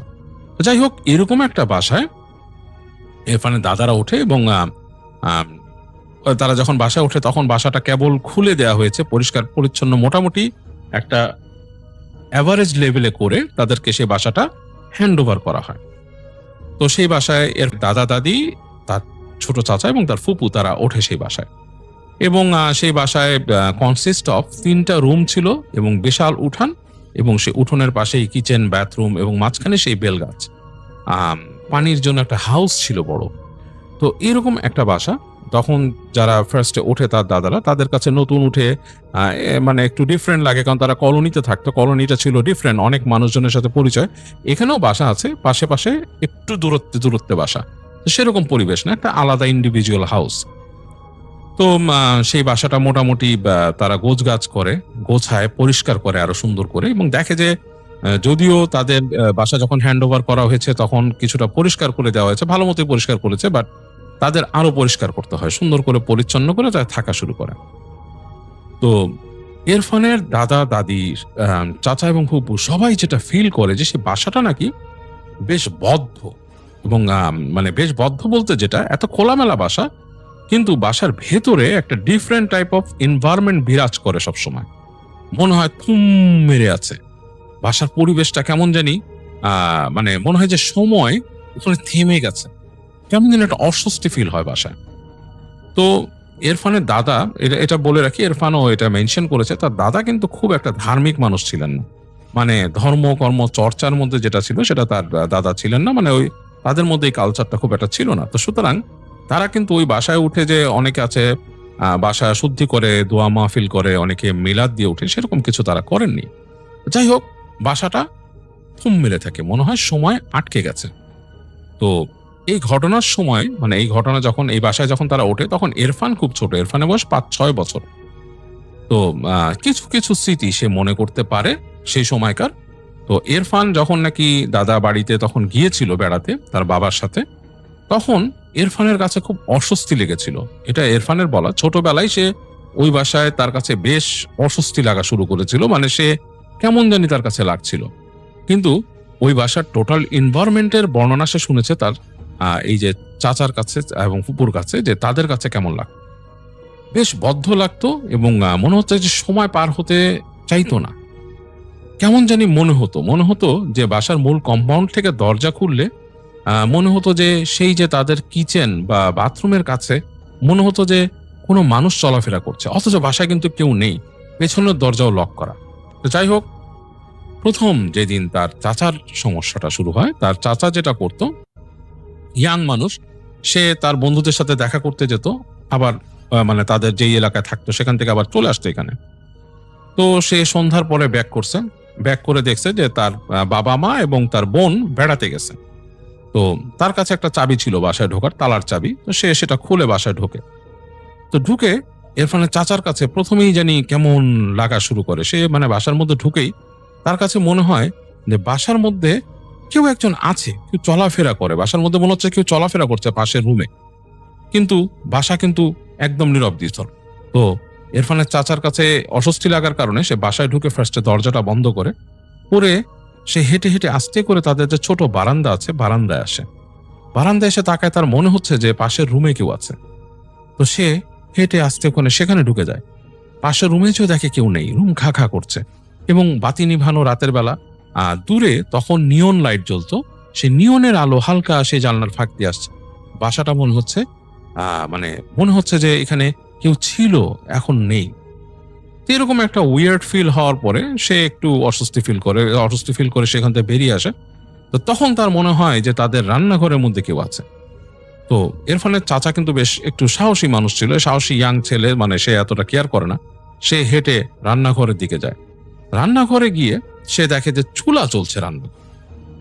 খুবই আশ্চর্য একটা মানে ব্যাপার যে রান্নাঘরে চুলা জ্বলছে, রান্নাঘরে কেউ নেই, এবং জ্বলছে দাউ দাউ করে চলছে চুলা, ফুল ভলিউমে চুলা জ্বলছে। ইরফানের চাচা রান্নাঘরে গিয়েই সে হিটটা পায়, মানে বেশ মানে একটা মানে হিট উত্তাপ রান্নাঘরের ভেতর চুলা যে জ্বলছে, সে তাড়াতাড়ি চুলাটা নিভিয়ে দেয়। নিভিয়ে দিয়ে তার মনে হয় যে কেউ হাঁটা চলা করে বাইরে। তো তার চাচা বেরিয়ে আসে, এসে কাউকে দেখে না। তো সে দাঁড়িয়ে উঠানের এক পাশ থেকে বেলগাছের দিকে তাকায়, দেখে হালকা ঝিরিঝিরি বাতাস বইছে বেলগাছে, পাতা নড়ছে আস্তে আস্তে, এবং সে কিছু পাতা মানে ঝরে ঝরে পড়ছে, এবং তাদের বাসাটার মধ্যে সে যে রুমে লাইট জ্বালাইছিল ঢুকে সেই রুমে লাইটটা জ্বালানো, মানে কেমন জানি তার কাছে লাগে। তো সে আর কিছু না বলে সে উঠে যায়, তার মতো এটা সেটা করতে থাকে। তো এর মাঝে সময় যায়, সময় যেতে যেতে রাত 8টা 9টা 10টা বাজে। তো এই সময় কিন্তু তার চলে আসার কথা তার বাবা মার সবার। তো সে তখন চিন্তা করে যে এরা আসতেছে না, কি ব্যাপার। তো সে তাদের যেই মানে তার যে চাচার বাসায় গেছিল তার বাবা, তো সেই বাসার নাম্বার জানতো, ফোন নাম্বার, কিন্তু ওদের বাসায় ফোন নাই, মানে ইরফানদের বাসায় ফোন নাই। তো ইরফান চিন্তা করে যে আমি এখন কি করব। তো তাদের পরিচয় ছিল যে তাদের 2টা বাসা পরে একজনের মানে ল্যান্ড টেলিফোন লাইন ছিল, যেটাকে সেই সময় টিএনটি ফোন বলতো সবাই। তো সেই টিএনটি ফোন লাইন ছিল। তো সে বাসার তালা মেরে আবার হেঁটে সেই 2টা বাসা পরে যে নক করে। নক করলে তাদের সাথে টুকিটাকি পরিচয় ছিল সেই বাসার মানুষের। সে বলে যে আঙ্কেল আমি তো আসছি আপনাদের ওইখান থেকে, তো একটা ফোন করা দরকার, আব্বু আম্মু বাইরে গেছে এখনো আসে না রাত 10টা বাজে। তারা বলছে অবশ্যই আসো। এসে তাকে ফোন করার ব্যবস্থা করে দেয়। তার চাচা মানে ইরফান তার চাচার বাসায় ফোন করে। তো চাচার বাসায় ফোন করে সে কথা বলার পর তার চাচা বলে যে তাদের বাসায় একটু সমস্যা হয়েছে, সমস্যা হচ্ছে জমি জমা সংক্রান্ত সমস্যা, এবং তার বাবাকে আরো থাকতে হবে। আর সবচেয়ে ভালো হয় যে তার চাচা বাবা ওখানে থেকে গেলে। তো ইরফানের চাচা বলে ঠিক আছে। তো তার বাবাকে ফোনে দেয়, তার বাবা বলে বাবা আমি আজকে থেকেই যাচ্ছি, তো তুমি আজকে থাকো এখানে একলা, পারলে কোনো অসুবিধা নেই। তো বলে যে খাবার দাবার টুকিটাকি যা আছে ফ্রিজে খেয়ে নাও, এভাবে করে থেকে যাও তুমি। তো ইরফানের চাচা সে বাবার সাথে কথা বলে মোটামুটি একটু ঠিক হয়, কিন্তু তার কাছে একটু অস্বস্তি লাগে যে এই বাসাটা একা থাকতে হবে। সে সেই আঙ্কেলকে বিদায় দিয়ে, তার আঙ্কেল বলে যে কোনো সমস্যা হলে আমাদেরকে জানাও, খাবার দাবার আছে কিনা। বলে যে না না ঠিক আছে আঙ্কেল, আপনার থ্যাংক ইউ, ফোন করতে দিয়েছেন, এটাই অনেক কিছু, আমাদের বাসায় এখন তো ফোন নাই। তাই বলে সে চলে আসে। তো বাসায় এসে সে রাতে ঢোকে। এইবার বাসায় ঢুকে তার কাছে কিন্তু গা ছমছম করতে থাকে বেশ, কারণ সে এইবার বাসায় ঢুকে তার কাছে বেশ অস্বস্তি লাগা শুরু করে। যে মানে একটু আগে কিন্তু সে মানে এই ধরনের কিছু জিনিস দেখছে, চুলা জ্বালানো দেখছে, তার কাছে বেশ অস্বস্তি লাগা শুরু করে। এবং সে তখন একটু ভয় পাওয়া শুরু করে, ভৌতিক ভয়, কারণ সে জানে যে তাকে রাতে বেরোতে হলে সেই বাসাগুলোতে কিন্তু তখন অ্যাটাচ বাথরুম ছিল না, যেটা ছিল ওই সে যে রুমে ঘুমাতো সেই রুম থেকে বের হয়ে তাকে বারান্দায় বেরোতে হবে, হেঁটে অনেক দূর যেতে হবে, ঠিক বেলগাছের পাশেই হচ্ছে সেই বাথরুমটা। তো এগুলো তার কাছে একটু অস্বস্তি লাগা শুরু করে। তো যাই হোক, সে তার মতো কার্যক্রম সেরে রাতের বেলা আস্তে করে এসে তার ঘরে ঢুকে দরজা বন্ধ করে সে বসে থাকে। বই পড়া, তার সময় বই ছিল, গল্পের বই, সেগুলো পড়তে থাকে। পড়তে পড়তে এক সময় তার বেশ ঘুম ঘুম চলে আসে, চোখ লেগে আসে। তো সে তখন চিন্তা করে যে আমি ঘুমায় যাই। তো একবার চিন্তা করছিল যে বাতি জ্বালায় রেখে ঘুমাবে, পরে চিন্তা করলো যে না, বাতি জ্বালায় রেখে ঘুমাইলে হয়তো চোখে লাগবে, বেশ চোখে লাগতেছে। তো সে কি করে, বাতিটা নিভাই দেয়। তো নিভাই দেওয়ার পর ঘরের মধ্যে টপ করে একটা অন্ধকার, বাতি নিভাই দিয়েছে, সারা ঘরটা অন্ধকার হয়ে গেছে, হালকা চোখে শুয়ে আসতে টাইম লাগে। তো সে শুয়ে আছে, ইরফানের চাচা শুয়ে আছে। তো এক সময় ঘুমানোর চেষ্টা করে, চোখ বন্ধ করে যখন ঘুমের চেষ্টা করতেছে তখন দেখে তার ঘুমটা চলে গেছে। কোনো একটা কারণে তার স্নায়বিক একটা চাপ পড়তেছে, বা তার একটা কেমন মেন্টাল চাপ পড়া শুরু হয়েছে, এবং সেই চাপে সে খেয়াল করে তার মনে হচ্ছে যে ঘরের মধ্যে অন্ধকার যেন কাটতেছেই না। মানে যেই অন্ধকারটা ঘরের মধ্যে ঘনে আসছে সেটা কিন্তু চোখে একসময় শুয়ে আসে, সেটা হচ্ছে না। তার মনে হচ্ছে যে অন্ধকারটা অনেক বেশি এখানে। তো অনেকক্ষণ চুপ করে থাকার পরে সে তো পায় যে তার রুমের যে গেটটা বারান্দার থেকে, সেটার মধ্যে কেউ টক টক টক টক করে নক করতেছে, দরজার মধ্যে টক টক টক টক করে নক করতেছে। তো সে শব্দ পায়, যে শব্দটা মনে হচ্ছে যে কোনো মানুষ যদি একটু গ্যাপ দিয়ে দিয়ে নক করে, সে তখন বলে ওটাই কে কে। তো যখন কে কে বলতেছে ওই পাশ থেকে কোনো উত্তর নাই, পুরো চুপ। তো সে আবার অনেকক্ষণ চুপ করে থাকে। আবার সে নকের শব্দ শুনে। তো নকের শব্দ যখন শুনে তার শরীরের সব রোম কিন্তু দাঁড়ায় যায় ঘাড়ে। সে মনে করে কে নক করতেছে, বাসা তো বন্ধ। সে জানে যে তাদের যে পেছনের দিকে যে দরজা, বাসার পেছনে বেরোনোর মতো, সেটার বাউন্ডারি ওয়াল অনেক উঁচু, প্রায় 10 ফিটের মতো উঁচু, এবং সেখানকার দরজা কিন্তু তালা মেরে দেয়া। তো কেউ ওইখান দিয়ে টপকায় উঠবে, এখানে তার মাথার মধ্যে একটু লৌকিক চিন্তাও আসতেছে। তো অনেক চিন্তা করে সে আস্তে আস্তে হেঁটে তাদের একটা ছোট সোফার পাশে জানালা ছিল, সে জানালার কাছে যায়। জানালার কাছে যে সেখানকার পর্দা সরায় আস্তে করে সে উকি দেয় ফাঁক দিয়ে, জানালার সামান্য ফাঁক ছিল। আর বাইরে উঠানে আকাশের আলো আছে, হালকা চাঁদের আলো, সেটাতে সে মানে দেখতে পাওয়ার কথা। সে তার চোখে একটু অন্ধকার শুয়ে আসে সেখানে। তো সেখানে সে দেখতে পায় যে উঠান খালি, কেউ নাই। মানে উঠানের মধ্যে নর্মাল চাঁদের আলো পড়ছে, গাছের যে পাতাগুলা হালকা হালকা নড়তেছে ছায়াটা চাঁদের আলোতে, কিন্তু কেউ নাই সামনে। তো সে একটু ভয় পেয়ে যায়, সে চিন্তা করে কে নক করতেছে এবং কোনো শব্দ করে না কেন। তো সে যখন নাকি সেই জানালার কাছ থেকে একটু দূরে আসছে, ওই সময় নকটা কড়াত করে আরো জোরে হয়, মানে মনে হয় যে দরজাটাকে কড়াত করে নক করছে জোরে। তো সে থতমতকে আবার বলে কে কে। তখন সে একটা নারী কণ্ঠে কথা শুনে, আমি আমি যে বলে, খুব চাপা নারী কণ্ঠে। সে আবার বলে কে, আপনি কে। সেখান থেকে আর কোনো কথা আসে না। অনেকক্ষণ পর সে খুব ভয় পায়, ভয় পেয়ে সে মনে মনে কিছু দোয়া পড়তে পড়তে যে বিছানায় শুয়ে থাকে। তো বিছানায় শুয়ে থাকে, বিছানায় শুয়ে শুয়ে চিন্তা করতেছে যে কি দেখলো, কে কথা বললো, আমি নারী কণ্ঠে। তো যখন তার চোখটা একটু লেগে আসছে এরকম চিন্তা করতে করতে, এই সময় তার ফিল হয় যে তার রুমের মধ্যে কেউ হাঁটতেছে এবং তার মনে হয় যে তার রুমের যে তার বিছানার কাছাকাছি কেউ আছে। তো সে ফট করে চোখ মেলে সে চমকা উঠে তার মনে হয় তার থেকে হাত দুয়েক দূরে কেউ একজন ছায়ামূর্তি দাঁড়ায় আছে। অবয়ব বোঝা যাচ্ছে না, কিন্তু মনে হচ্ছে একটা মানুষের শেপ, অন্ধকারের মধ্যে আরো অন্ধকার দাঁড়ায় আছে সেখানে। তো তার সাথে তার চাচার সাথে কিছু কথা হয়। তার চাচা কথা বলে উঠে, আপনি কে। তখন নাকি অন্ধকার ছায়াটা কথা বলে তার সাথে, এবং এমন একটা গলায় কথা বলে, মানে যেই কথাটা মানুষ হঠাৎ করে মানে নেয়ার মতো না, কণ্ঠস্বরটা এইরকম, এবং মানে বেশ মানে কেমন জানি ভরাট এবং কেমন কণ্ঠ, একটা নারী কণ্ঠ। এবং সে তার সব রোম দাঁড়িয়ে যায় এবং সে কিন্তু আসলে সেই মুহূর্তে পজেসড হয়ে যায়। এবং এই যে তার সাথে কিছু কথা হয়, এই স্মৃতিটুকু তার মনে আছে, আর কিছু তার মনে নাই। তো যাই হোক, এই কথাটা কেন আসলো এটা পরবর্তীতে আমি বলতেছি। তো ইরফানের চাচা কিন্তু পজেসড হলো সেই দিন, ঠিক আছে।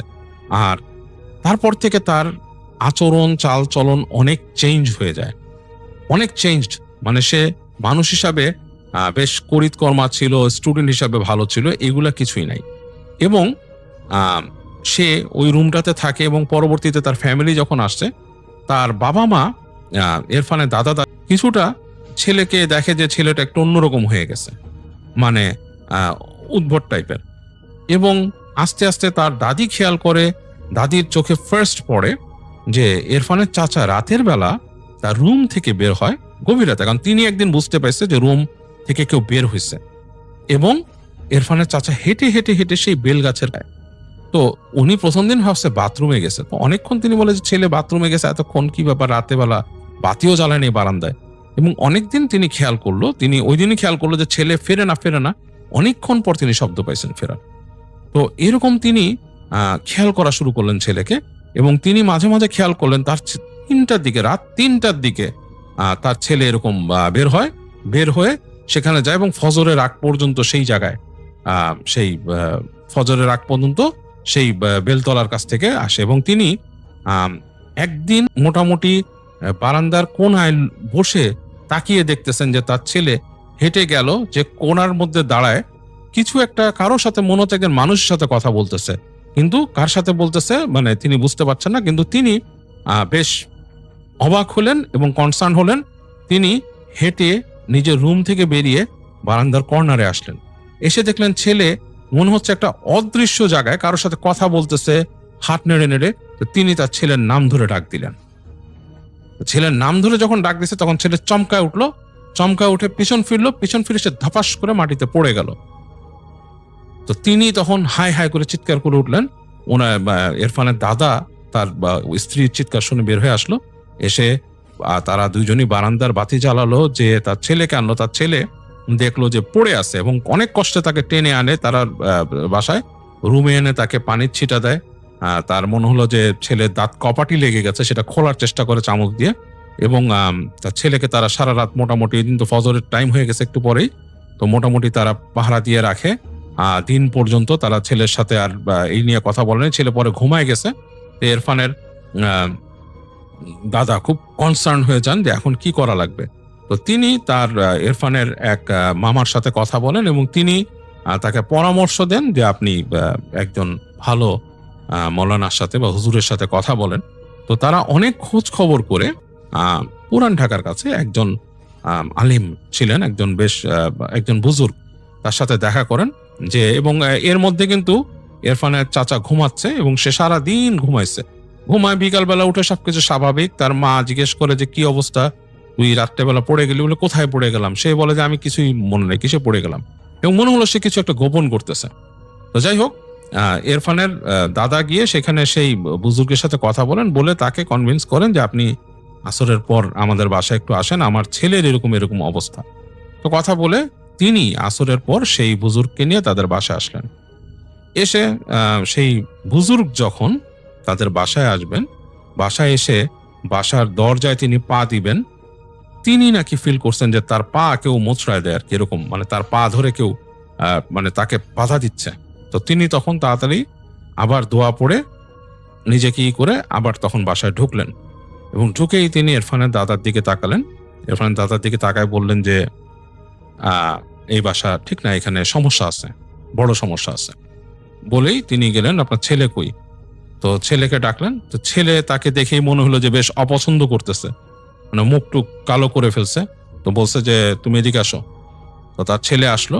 তো সেই হুজুর তার মাথায় হাত দিয়ে তার দিকে তাকালো, তাকায় চোখের দিকে তাকালো, তাকায় তিনি কিছু সিমটম দেখলেন, কিছু দোয়া পড়লেন, দোয়া পড়ে সিমটম দেখলেন, দিয়ে বললেন যে তুমি বসো। বসতে দিলেন আর বললো যে আপনার সাথে একটু আলাদা কথা বলবো। ইরফানের দাদাকে বললো আপনার সাথে আলাদা কথা বলবো, বলে তাকে নিয়ে গেলেন। তাকে নিয়ে যেয়ে বললেন যে আপনার ছেলের উপরে এখানে আসর হয়েছে, কোনো একটা খারাপ জিন আসর করছে। তো যাই হোক, সেটা আমি আরো পরে দেখতেছি। এখন আপনাদের পুরো বাড়িতেই কিন্তু আসলে নিরাপত্তা দরকার। আপনার আর সন্তান আছে? বললো যে হ্যাঁ আমার মেয়ে আছে, আমার আর বড় ছেলে এখানে থাকে না। তো হুজুর বললেন যে আপনার মেয়েকে এখন থেকে আপনাদের সাথে রাখবেন, আলাদা রুমে রাখা যাবে না। আর তিনি বললো যে আমি দোয়া পড়ে দিব, আপনার মেয়েকেও সেই পড়া পানি খাওয়াবেন, এবং আপনার ছেলে যেহেতু পজেসড, আমি যখন নাকি কোনো কিছু করার চেষ্টা করব সে কিন্তু আপনার অন্য সন্তানকে ক্ষতি করতে পারে। সুতরাং আপনার মেয়ে অবশ্যই যেন আপনাদের সাথে থাকে, আর তাকে এই পড়া পানি খাওয়াতে হবে। আর আপনাদের বাসায় চর্চা কেমন আছে ধর্মের, মানে আপনারা নামাজ কালাম পড়েন? তো তখন ইরফানের দাদা বললো যে আসলে আমরা তো এরকম প্র্যাকটিস করি না। বলেন যে না, আপনাকে অবশ্যই এটা করতে হবে, আর আপনার বাসা আমি আজকেই বন্ধ করে দিয়ে যাব, আর আপনার ছেলের সাথে আমার কথা বলতে হবে। তো ইরফানের দাদা বলে হ্যাঁ অবশ্যই, বলেন আপনি আপনার ছেলের সাথে কথা। তো উনি বললেন যে আমি আজকে মাগরিবের নামাজ আপনাদের বাসা আদায় করবো, এবং তারপরে আমি দেখি কথা বলছি আপনার ছেলের সাথে। তো যাই হোক, ওই দিন সেই হুজুর সেই ইরফানের চাচাকে নিয়ে বসলেন সন্ধ্যার পরে, নামাজের পরে, এবং তিনি কথা বলা শুরু করলেন। এবং কথা বলতে বলতে বললেন যে আমি তোমার সাথে কথা বলতে চাই, তুমি পজেসড, এবং আশ্চর্য ব্যাপার হচ্ছে বা মজার ব্যাপার হচ্ছে তুমি সেটা জানো যে তুমি পজেসড, এবং তুমি জিনিসটা চেপে যাচ্ছ, এবং তুমি জিনিসটাকে বেশ আড়াল করে রাখতে চাইছো সবার কাছে। কারণটা কি? তো ইরফানের চাচা নাকি চুপ করে আছে, কোনো কথা বলে না। তো তিনি হুজুর যিনি ছিলেন তিনি বললেন যে মানে তার ইরফানের দাদাকে শুধু বসতে বললেন আর সবাইকে চলে যেতে বললেন। তো বলে বলো, তুমি তোমার বাবার সামনে বলো, আর যদি তোমার মনে হয় যে তোমার বাবার সামনে বলতে অসুবিধা তুমি আমাকে বলতে পারো। তো ইরফানের চাচা নাকি তারপরও চুপ করে আছে, কথা বলে না। তো তারপর হুজুর বলে যে তোমাকে বলতে হবে বাবা, তুমি তো আসলে একটা ব্যাপার নিয়ে চেপে যাচ্ছ, এবং এটা কিন্তু ক্ষতিকর। তুমি কিন্তু পজেসড, তোমার উপর আসর আসছে, এবং সেটা কিন্তু কোনো মানুষ না। তুমি সত্যি কথা বলা শুরু করো। তো তখন নাকি ইরফানের চাচা আস্তে আস্তে বললেন যে আমার কাছে এরকম এখানে এই বাসাতেই একটা মেয়ে থাকে, সে আসে, সে এসে আমার সাথে কথা বলে, দেখা করে, এবং আমার সাথে তার সখ্যতা আছে, আমাদের মধ্যে প্রেম আছে। এটা শুনে নাকি তখন হুজুর বলে যে আসলে তোমার কাছে যে আসে সে তো বাবা কোনো মানুষ না, সে তো এখানে থাকে না, তুমি জানো না সে মানুষ না। তো ইরফানের চাচা চুপ করে আছে, চুপ করে থেকে বলে যে হ্যাঁ জানি। তো তুমি জানার পরও কেন, তুমি একটা ছেলে, তুমি তো শহরেরই ছেলে, তোমার কি মনে একটা আশ্চর্য লাগে নাই, ভয় লাগে নাই? তখন ইরফানের চাচা বলে যে না, আসলে আমার ভয় লাগে নাই, কারণ সে তো আমার কাছে ভয় দেখানোর মতো কিছু বলে নাই, সে আমাকে শুধু বলছে সে মানুষ না। তখন বলে যে তোমার কি এটা ভয় লাগে নাই যে সে মানুষ না? শুনে বলে না, কারণ তাকে তো আমি সশরীরে দেখি, এবং সে খুব সুন্দর, এবং সে খুব সুন্দর করে কথা বলে, এবং সে তার সবকিছু আমাকে বলছে। কি বলছে? বলছে যে আসলে মানে তার সে অন্য একটা কাইন্ড, সে মানুষ না, এবং তার এরকম বয়স অনেক, এবং তাদের বয়সটা আসলে বাড়লেই তারা যৌবন প্রাপ্ত হয়, বা তারা তাদের বয়স বাড়লে মানে একটা সার্টেন অনেক সময় পর মানুষ যেরকম এজিং হয় সেরকম না, কিন্তু সে মানে মানে তাদের হিসাবে আমার এই যে তখন হুজুর বলে যে আমি তোমাকে বুঝাই, তোমাকে আমি বুঝাই তাহলে তুমি বুঝবা, তুমি জিনিসটা বুঝবা যে আসলে তুমি স্বাভাবিক নিয়মে চিন্তা করো, ধরো তার এইজ অনেক, সাপোজ তার এইজ অনেক, সে কেবল তোমার মতো ইয়াং হয়েছে, তার বয়সে সে ইয়াং হয়েছে, ধরো তার বয়স 500 বছর বা 700 বছর, তো তার মানে তার আরো সময় ক্রস করতে গেলে কিন্তু তার আরো অনেক শত বছর লাগবে। তো যেটা হবে, তুমি তুমি কি বাঁচবা ততদিন, তুমি মানুষ, তোমার আয়ু কতটুকু? তো তখন সে চুপ করে থাকে, তখন বলে যে দেখো তুমি হয়তো এটাকে ফ্যান্টাসি মনে করতেছো, বা তুমি হয়তো মনে করতেছো যে জিনিসটা পসিবল, আসলে জিনিসটা পসিবল না। আর আরেকটা ব্যাপার, তোমার ডিমেনশন তার ডিমেনশন এক না, তোমরা আলাদা। এবং হুজুর তখন অনেক কিছু বুঝান, সেই ইরফানের চাচাকে অনেক কিছু বুঝান যে তুমি যেই তুমি মানুষ, তোমার ডিমেনশন একরকম, তার ডিমেনশন আরেক রকম। আর সবচেয়ে বড় যে জিনিসটা তুমি জানবা সেটা হচ্ছে শয়তান হচ্ছে মানুষের প্রকাশ্য শত্রু। তো সে ইরফানের চাচা রাগ করে উঠছে তখন, শয়তান কিভাবে শত্রু হয়, সে কি শয়তান কিভাবে? এটা বলা সাথে সাথে নাকি ঠাস করে ওই রুমের একটা লাইট জ্বলছিল, একটা ফিলামেন্ট লাইট, সেটা ঠাস করে ফেটে যায়, পুরো পুরো রুম অন্ধকার হয়ে যায়। তখন হুজুর সাথে সাথে জোরে জোরে দোয়া পড়া শুরু করে এবং ইরফানের দাদা ভয়ের সাথে সাথে গুটিয়ে যায়। আর লাইট ভাঙার কারণে এত জোরে শব্দ হয়েছে যে ওই রুমে ইরফানের দাদি আর ফুপু দুইজন ভয়ে চিৎকার করে ওঠে। তখন হুজুর হুজুর বলেন ইরফানের দাদাকে যে আপনি যান, আপনি সূরা ইখলাস 3 বার পড়ে নিজের শরীরে ফু দেন, ফু দিয়ে আপনি এখানে আলোর ব্যবস্থা করেন, দরকার আপনার বারান্দার লাইট নিয়ে আসেন। তো ইরফানের দাদা সেখান থেকে উঠে যায় এবং তিনি গিয়ে পরবর্তী আরেকটা বাতি খুলে আনে, এনে সেখানে লাগান। হুজুর ইরফানের চাচাকে বলে যে তুমি কি খেয়াল করছো কি ঘটলো? ইরফানের চাচা বলল করবো না কেন, আমি খেয়াল করবো না কেন, এখানে আপনি কেন তাকে শয়তান বলতেছে? বলছে অবশ্যই আমি তাকে শয়তান বলবো, সে যে কাজটা করছে এটা কি ঠিক করছে? সে যদি ভালো হতো, তুমি বলো তোমার সেন্স দিয়ে যে এখানে যে বাতিটা ফাটছে এখানে, এবং এখানে তোমার বাবা বসা, এখানে আমি একজন বুজুর্গ বসা, এটা কি ভালো কাজ করছে? এটা কিন্তু সে করছে। বলে হ্যাঁ সেই করছে।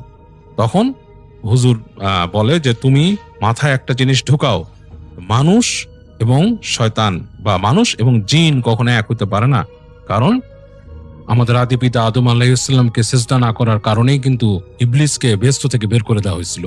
তো মানুষকে কিন্তু হিংসা করে জিন সব সময়, তারা কখনোই মানুষকে বন্ধু হিসাবে নেয় না, এটা মনে রাখবা। তাদের এটা ভিতরে একটা ভেঞ্জেন্স সবসময় কাজ করে।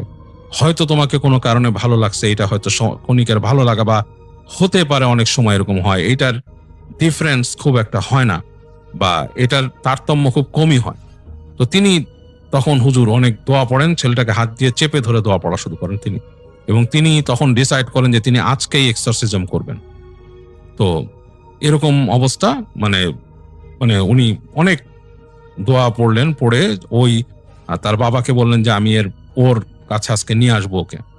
তো যাই হোক, তিনি রাত হয়ে যায়, এর মধ্যে তিনি এই এক্সরসিজম পারফর্ম করে তিনি ওই ইরফানের চাচার কাছে তার উপরে নিয়ে আসেন সেই জিনটাকে, এবং আনার পর সেই জিনটা প্রচন্ড চিৎকার করা, মানে সেই হুজুরের সাথে খুব বাকবিতণ্ডা করতেছে, খুব রাগী গলা, এবং ইরফানের চাচার গলাও ডিফারেন্ট হয়ে গেছিল।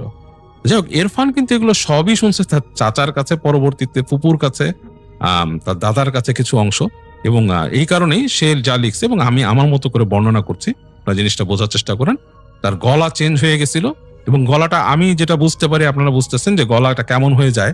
আপনারা জানেন পজেসড মানুষের গলা আপনারা শুনছেন, সেই রকম ভাবে সে চিৎকার করতেছিল যে সে ইরফানের চাচাকে ভালোবাসে এবং সে যাবে না, এবং সে তাকে বিয়ে করবে, বিয়ে না দিলে সে নিয়ে যাবে, ইত্যাদি ইত্যাদি। এবং সে এই জায়গাটাতে বসবাস করতেছে, এইখানে এই বেল গাছ যে আছে, সেই বেল গাছেরও আগে এইখানে কুয়া ছিল, এবং সেই সময় থেকে সেখানে বসবাস করে, এবং তারও আগের থেকে তার পরিবার বসবাস করতে, এবং অনেক হিস্ট্রি।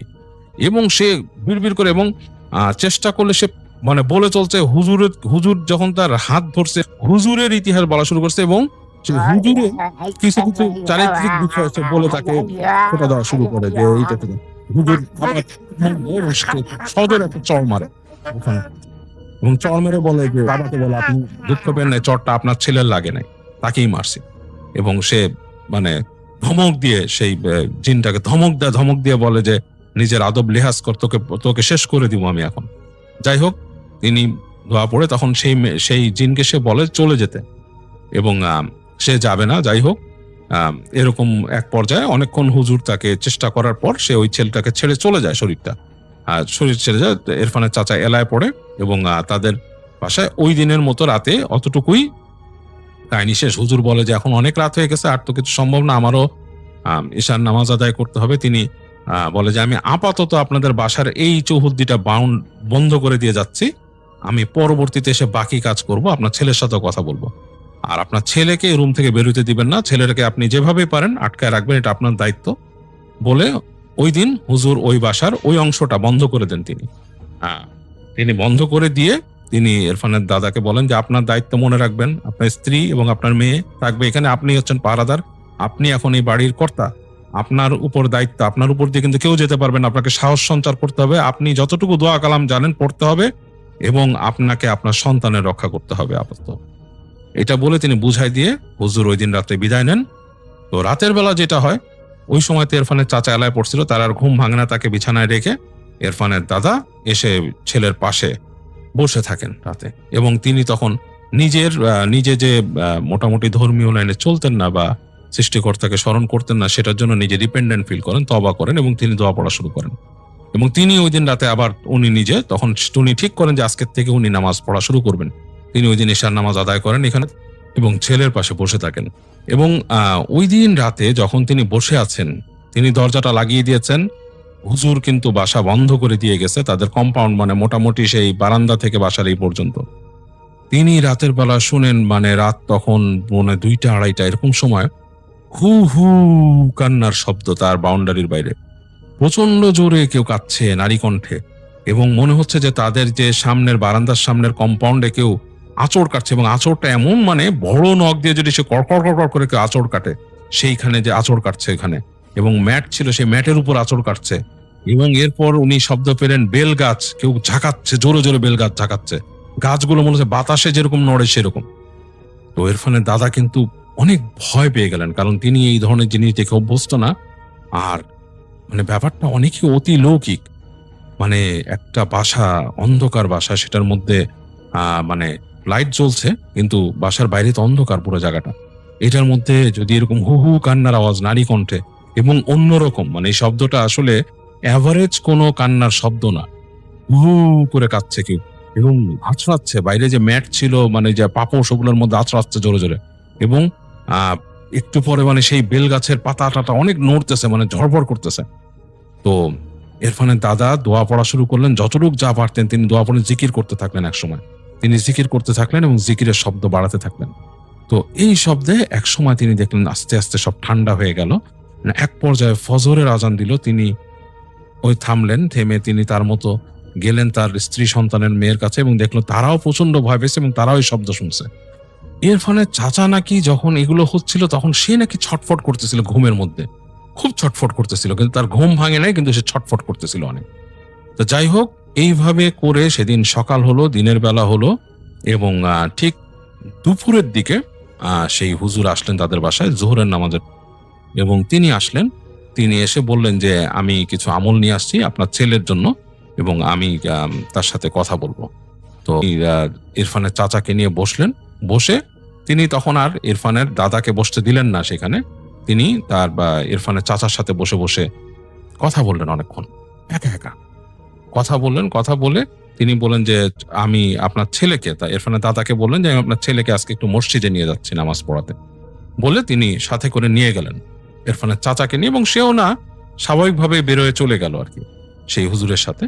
এবং তারা দুইজন ব্যাক করলেন হচ্ছে মাগরিবের পরে ব্যাক করলেন, করে এসে দেখলো যে ইরফানের চাচা বেশ শান্ত, আগের মতো অনেকটা চুপচাপ, মানে কথা মানে সাধারণ মানে যেরকম আচরণ করে সেরকম। তো তাকে বসায় রেখে হুজুর বললেন যে আমি আপনার সাথে একটু কথা বলতে চাই। ইরফানের দাদাকে নিয়ে গেলেন পাশে, নিয়ে বললেন যে আপনার ছেলেকে আমি আজকে মসজিদে যে নামাজ পড়াইছি এবং তাকে আমি ঝাড়ছি, এবং আমার কাছে কিছু মুসলিম জিন আসে, কামেল জিন, তাদের দিয়ে আমি তাকে কথা বলাইছি, তাদের দিয়ে তাকে একটা কাউন্সিলিং করাইছি, মানে তাদের দিয়ে বুঝাইছি, এবং তারা তাকে কিছু বুঝতেছে। তো যেটা হবে, আজকে আপনার বাসায় আমি এশা পর্যন্ত, এশার পরে অনেক সময় থাকবো, রাত পর্যন্ত, এবং ওকে আমি একটা জিনিস দেখাবো, আপনারা আমাকে সহযোগিতা করবেন, আপনারা মানে আপনার ছেলেকে কোনো রকম মেন্টাল প্রেশার দিয়েন না, আমরা দেখাবো, আমি দেখাবো আপনার ছেলেকে। তো ইরফানের দাদা মেনে নেয়। তো হুজুর ওই দিন মানে ইরফানের দাদার বাড়িতেই থাকেন অনেক সময় এবং সেখানে খাওয়া দাওয়া করেন, এবং রাতের বেলা তখন রাত হয়ে গেছে, বেশ 11টা 12টা এরকম বেজে গেছে, মানে বেশ রাত। তো তখন তিনি হুজুর যেটা করেন, তিনি কিছু দোয়া পড়ে এবং তিনি নামাজ পড়ে তাকে নিয়ে বের হন। মানে সে হুজুর আলাদা নামাজ পড়েন, নফল নামাজ পড়েন, পড়ে দোয়া করেন, দোয়া করে ইরফানের চাচাকে নিয়ে বারান্দায় বের হন। সারা বাড়ির বাতি নিভানো, বাতি নিভায় তিনি বলেন তুমি বারান্দায় বসো। বসায় তিনি বারান্দার থেকে তিনি নেমে যান নিচে নেটে হেঁটে হেঁটে হেঁটে সেই বেল গাছের কাছে যান, যে তিনি নিজে নিজে দোয়া পড়েন অনেকক্ষণ। দোয়া পড়ে তিনি জোর কণ্ঠে ডাক দেন, বা তার মতো মানে তার ভারী গলায় ডাকেন, হুজুর যে তুই নিচে নেমে আয়, তুই তো যাবি না, তোর সাথে আমি কথা বলবো, তুই কতদিন এখানে আছিস, তুই কথা বল। আর ইরফানের চাচাকে তিনি বলে রেখে আসছেন, তুমি বারান্দার থেকে দেখবা সে দৃশ্য তো হবে আজকে, এবং তুমি নিজের চোখে দেখ, তুমি তো তাকে আগে দেখছো, আজকে দেখ তার আসল রূপটা আমি তোমাকে দেখাবো। তো তিনি বলে, তিনি চায় কথা বলবো তোর সাথে, তুই আয়। তিনি খুব গম্ভীর ভাবে ডাকেন, এবং একটু পরে দেখা যায় বেলগাছ নড়াচড়া। ইরফানের দাদারা দেখতেছে বেলগাছ নড়তেছে, চড়তেছে, বেশ এরকমই হচ্ছে বাতাসের মতো। অনেকক্ষণ পর দেখা যায় যে ইরফানের যে চাচা, সে ওইখান থেকে কেমন জানি একটা শব্দ করতেছে, বারান্দার এক পাশ থেকে ইরফানের দাদা দেখতেছে। আর হুজুর মনে হলো যে একটু পিছায় গেলেন 2 পা, কিন্তু তিনি দোয়া পড়া শুরু করলেন। তো ওইখান থেকে বারান্দার থেকে ইরফানের চাচা একটু শব্দ করা শুরু করছিল। এরপর নাকি সে প্রচন্ড ভয়ের একটা শব্দ করে দিয়ে তার বাবার কাছে এসে বাবা বাবা বলে জড়ায় ধরে তার বাবাকে, বাবা আমাকে বাঁচাও। তো তার বাবা নাকি ছেলেকে জড়ায় ধরে জোরে দোয়া পড়া শুরু করে, এবং ওখানে দাঁড়ায় হুজুর দোয়া পড়েন। দোয়া পড়ে তিনি অনেক কিছু বলেন, সেগুলো সবকিছু তারা শুনে নাই কি বলছিল, এবং অনেক কথা ছিল। এবং কথা বলে তিনি বলে, তুই এখান থেকে চলে যা, তুই এখানে আর কোনো নষ্টামি করতে আসবি না, তোর এই নষ্ট স্বভাব এখান থেকে, তোকে আমি বেলগাছ থেকে আজকে বিতাড়িত করলাম, তুই এখান থেকে চলে যাবি। আর তোর জন্য দ্বিতীয় একটা সুযোগ আমি দিতে পারি, সেটা হচ্ছে বোতল, তোকে কিন্তু এই বোতলে ভরে ফেলবো। তো অনেকক্ষণ কথাবার্তা হয়, তাদের মধ্যে অনেক রকম মানে বিতণ্ডা হয়, এবং এক পর্যায়ে সেই জিনটা গিভ আপ করে, এবং হুজুর ওই দিনই রাতের বেলা সেই বাসার পাশে তিনি পুঁতে দেন, মানে তাদের যে লোহার নিয়ে আসছিলেন তিনি ছোট কলামের মতো, সেগুলো পুঁতে দেন, বাসা বন্ধ করে দেন, এবং বেলগাছটার চারপাশেও তিনি কলাম পুঁতে দেন, বলে যে এখানে আর থাকা যাবে না, এবং বলে যে আপনার ছেলেকে সাবধানে রাখবেন, নামাজ পড়াবেন, মনে হয় না তার কাছে আর ফিরে আসবে এটা, আর তাকে আস্তে ধীরে আপনি মানে পরেশগার করেন, আর এই বাসা থেকে আস্তে ধীরে চলে যাবেন। আর আপনার ছেলে তাকে দেখে ফেলছে, আজকে তার আসল রূপ দেখছে, আপনার ছেলে নিজ থেকেই আর কখনো তার প্রতি আকৃষ্ট হবে না বা তার কাছে যেতে চাইবেন। আর আপনি বাবা হিসাবে কিছুদিন তার সাথে সাথে থাকবেন, তাকে কোথাও নিয়ে গেলে গাইড করবেন। তো যাই হোক, হুজুর এই কাজগুলো করে ওই দিন চলে যান, মানে ওই দিন থাকেন রাতে থেকে, ফজরের পরে তিনি চলে যান, ফজরের নামাজের সময় তার মসজিদে চলে যাওয়ার সময় তিনি চলে যান, আর তিনি এগুলো বলে যান। তো এরপর থেকে নাকি ইরফানের দাদার বাসা, ইরফানের চাচা অনেকদিনই ইরফানের দাদা তাকে দেখে রাখতে হয়েছিল, এবং পরবর্তীতে ইরফানের দাদা তার চাচাকে ইরফানদের বাসায় পাঠায় দেয়, এখানে রাখে নেই অনেকদিন, এবং তারও অনেক বছর পরে ইরফানের চাচা বিদেশ চলে যায়। তো ওই বাসাটাতে এরকমই ছিল, তো আর কখনো এই জিনিসটা নিয়ে তারা আর ফেস করে নাই আর কি। আসসালামু আলাইকুম প্রিয় লিসেনার্স, আশা করছি আপনারা সবাই ভালো আছেন। প্রিয় লিসেনার্স, আমাদের আজকের এই এপিসোডটির মাধ্যমে আমি আপনাদেরকে মাছ ধরা রিলেটেড অনেক কয়েকটি ভয়ানক ঘটনা শোনানোর চেষ্টা করেছি, এবং এই ঘটনাগুলো সহ বাসাবাড়িরও বেশ কিছু ঘটনা, গ্রামের বেশ কিছু ঘটনা কিন্তু আপনারা শুনতে পেয়েছেন আমাদের আজকের এই এপিসোডটির মাধ্যমে।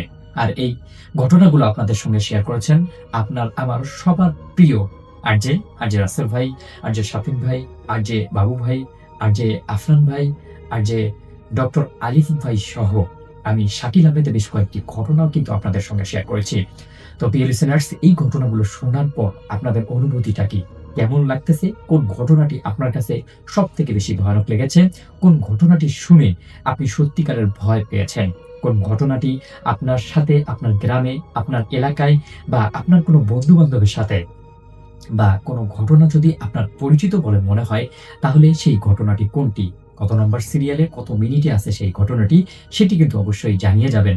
আর দর্শক, আপনারা হয়তো সবাই জানেন যে আমরা কিন্তু এই চ্যানেলটির মাধ্যমে প্রতিনিয়ত আপনাদেরকে সবথেকে ভয়ানক ভয়ানক বাছাই করা সেরা ঘটনাগুলো দেওয়ার চেষ্টা করেছি। এবং আপনারা যদি আমাদের চ্যানেলটি ভিজিট করেন তাহলে কিন্তু দেখতে পারবেন যে আমাদের চ্যানেলের প্রত্যেকটা এপিসোডের প্রত্যেকটা ঘটনা, প্রত্যেকটা সেকেন্ড, প্রত্যেকটা মিনিট কিন্তু অনেক বেশি ভয়ানক, অনেক বেশি মিস্টোরিয়াস। তো প্রিয় লিসেনার্স, যারা যারা নতুন আমাদের চ্যানেলে এসেছেন তাদের কাছে আমি রিকোয়েস্ট করব, আপনি যদি সত্যি একজন হরর লাভার হয়ে থাকেন, আপনাকে যদি এরকম ভূতের ঘটনাগুলো, ভয়ানক ঘটনাগুলো ভালো লাগে, তাহলে অবশ্যই আমাদের চ্যানেলটি প্রথমে ভিজিট করবেন। ভিজিট করলে আপনি দেখবেন যে আমাদের চ্যানেলের প্রত্যেকটা ভিডিও, প্রত্যেকটা এপিসোডের প্রত্যেকটা ঘটনা অনেক বেশি মিস্টোরিয়াস, অনেক বেশি ভয়ানক, যেমনটা আপনি চেয়েছেন। আর তারপরেই আমাদের চ্যানেলটিকে সাবস্ক্রাইব করবেন, পাশে আসা বেল আইকন বাটনটি কিন্তু অন করে রাখবেন। তাহলে আমরা যে প্রতি রাত্র 10টার সময় আপনার কাছে এই যে এই চ্যানেলটির মাধ্যমে ভিডিওগুলো প্রকাশ করি, সেই ভিডিও লিঙ্ক, এই ভিডিও নোটিফিকেশনগুলো আপনার কাছে চলে যাবে এবং আপনি খুব সহজেই এরকম ভয়ানক ভয়ানক ঘটনাগুলো শুনতে পারবেন। তো প্রিয় লিসেনার্স, আমাদের আজকের এপিসোডটি কেমন লাগলো সেটি সম্পর্কে অবশ্যই কিন্তু জানাতে পারেন আমাদের কমেন্ট সেকশনে, কারণ আপনাদের মন্তব্যগুলো, আপনাদের কমেন্টগুলো আমাদের কাছে অনেক গুরুত্বপূর্ণ। তো প্রিয় লিসেনার্স, শেষ করবো আমাদের আজকের এপিসোড, কিন্তু ভিডিওটি শেষ করার আগে ছোট্ট করে একটা রিকোয়েস্ট থাকবে। যারা যারা এখন পর্যন্ত আমাদের চ্যানেলটিকে সাবস্ক্রাইব করে রাখেননি তাদের কাছে আমি উদারতা আহ্বান জানাবো, অবশ্যই চ্যানেলটিকে সাবস্ক্রাইব করবেন, পাশে আসা বেল আইকনটি অন করে রাখবেন নতুন নতুন ভিডিওগুলো সবার আগে পাওয়ার জন্য। তো প্রিয় লিসেনার্স, আজকের মতো বিদায় নিচ্ছি, কিন্তু আবারও আগামীকাল ঠিক রাত 10টার সময় দেখা হচ্ছে ইনশাআল্লাহ। ততক্ষণ পর্যন্ত সবাই ভালো থাকবেন, সুস্থ থাকবেন। আপনাদের সবার মঙ্গল এবং সুস্বাস্থ্য কামনা করে আমি শাকিল আহমেদ আপনাদের কাছ থেকে দোয়া চেয়ে আজকের মতো বিদায় নিচ্ছি। কিন্তু মনে রাখবেন, আগামীকাল ঠিক রাত 10টার সময় আবারও দেখা হচ্ছে ইনশাআল্লাহ। আল্লাহ হাফেজ।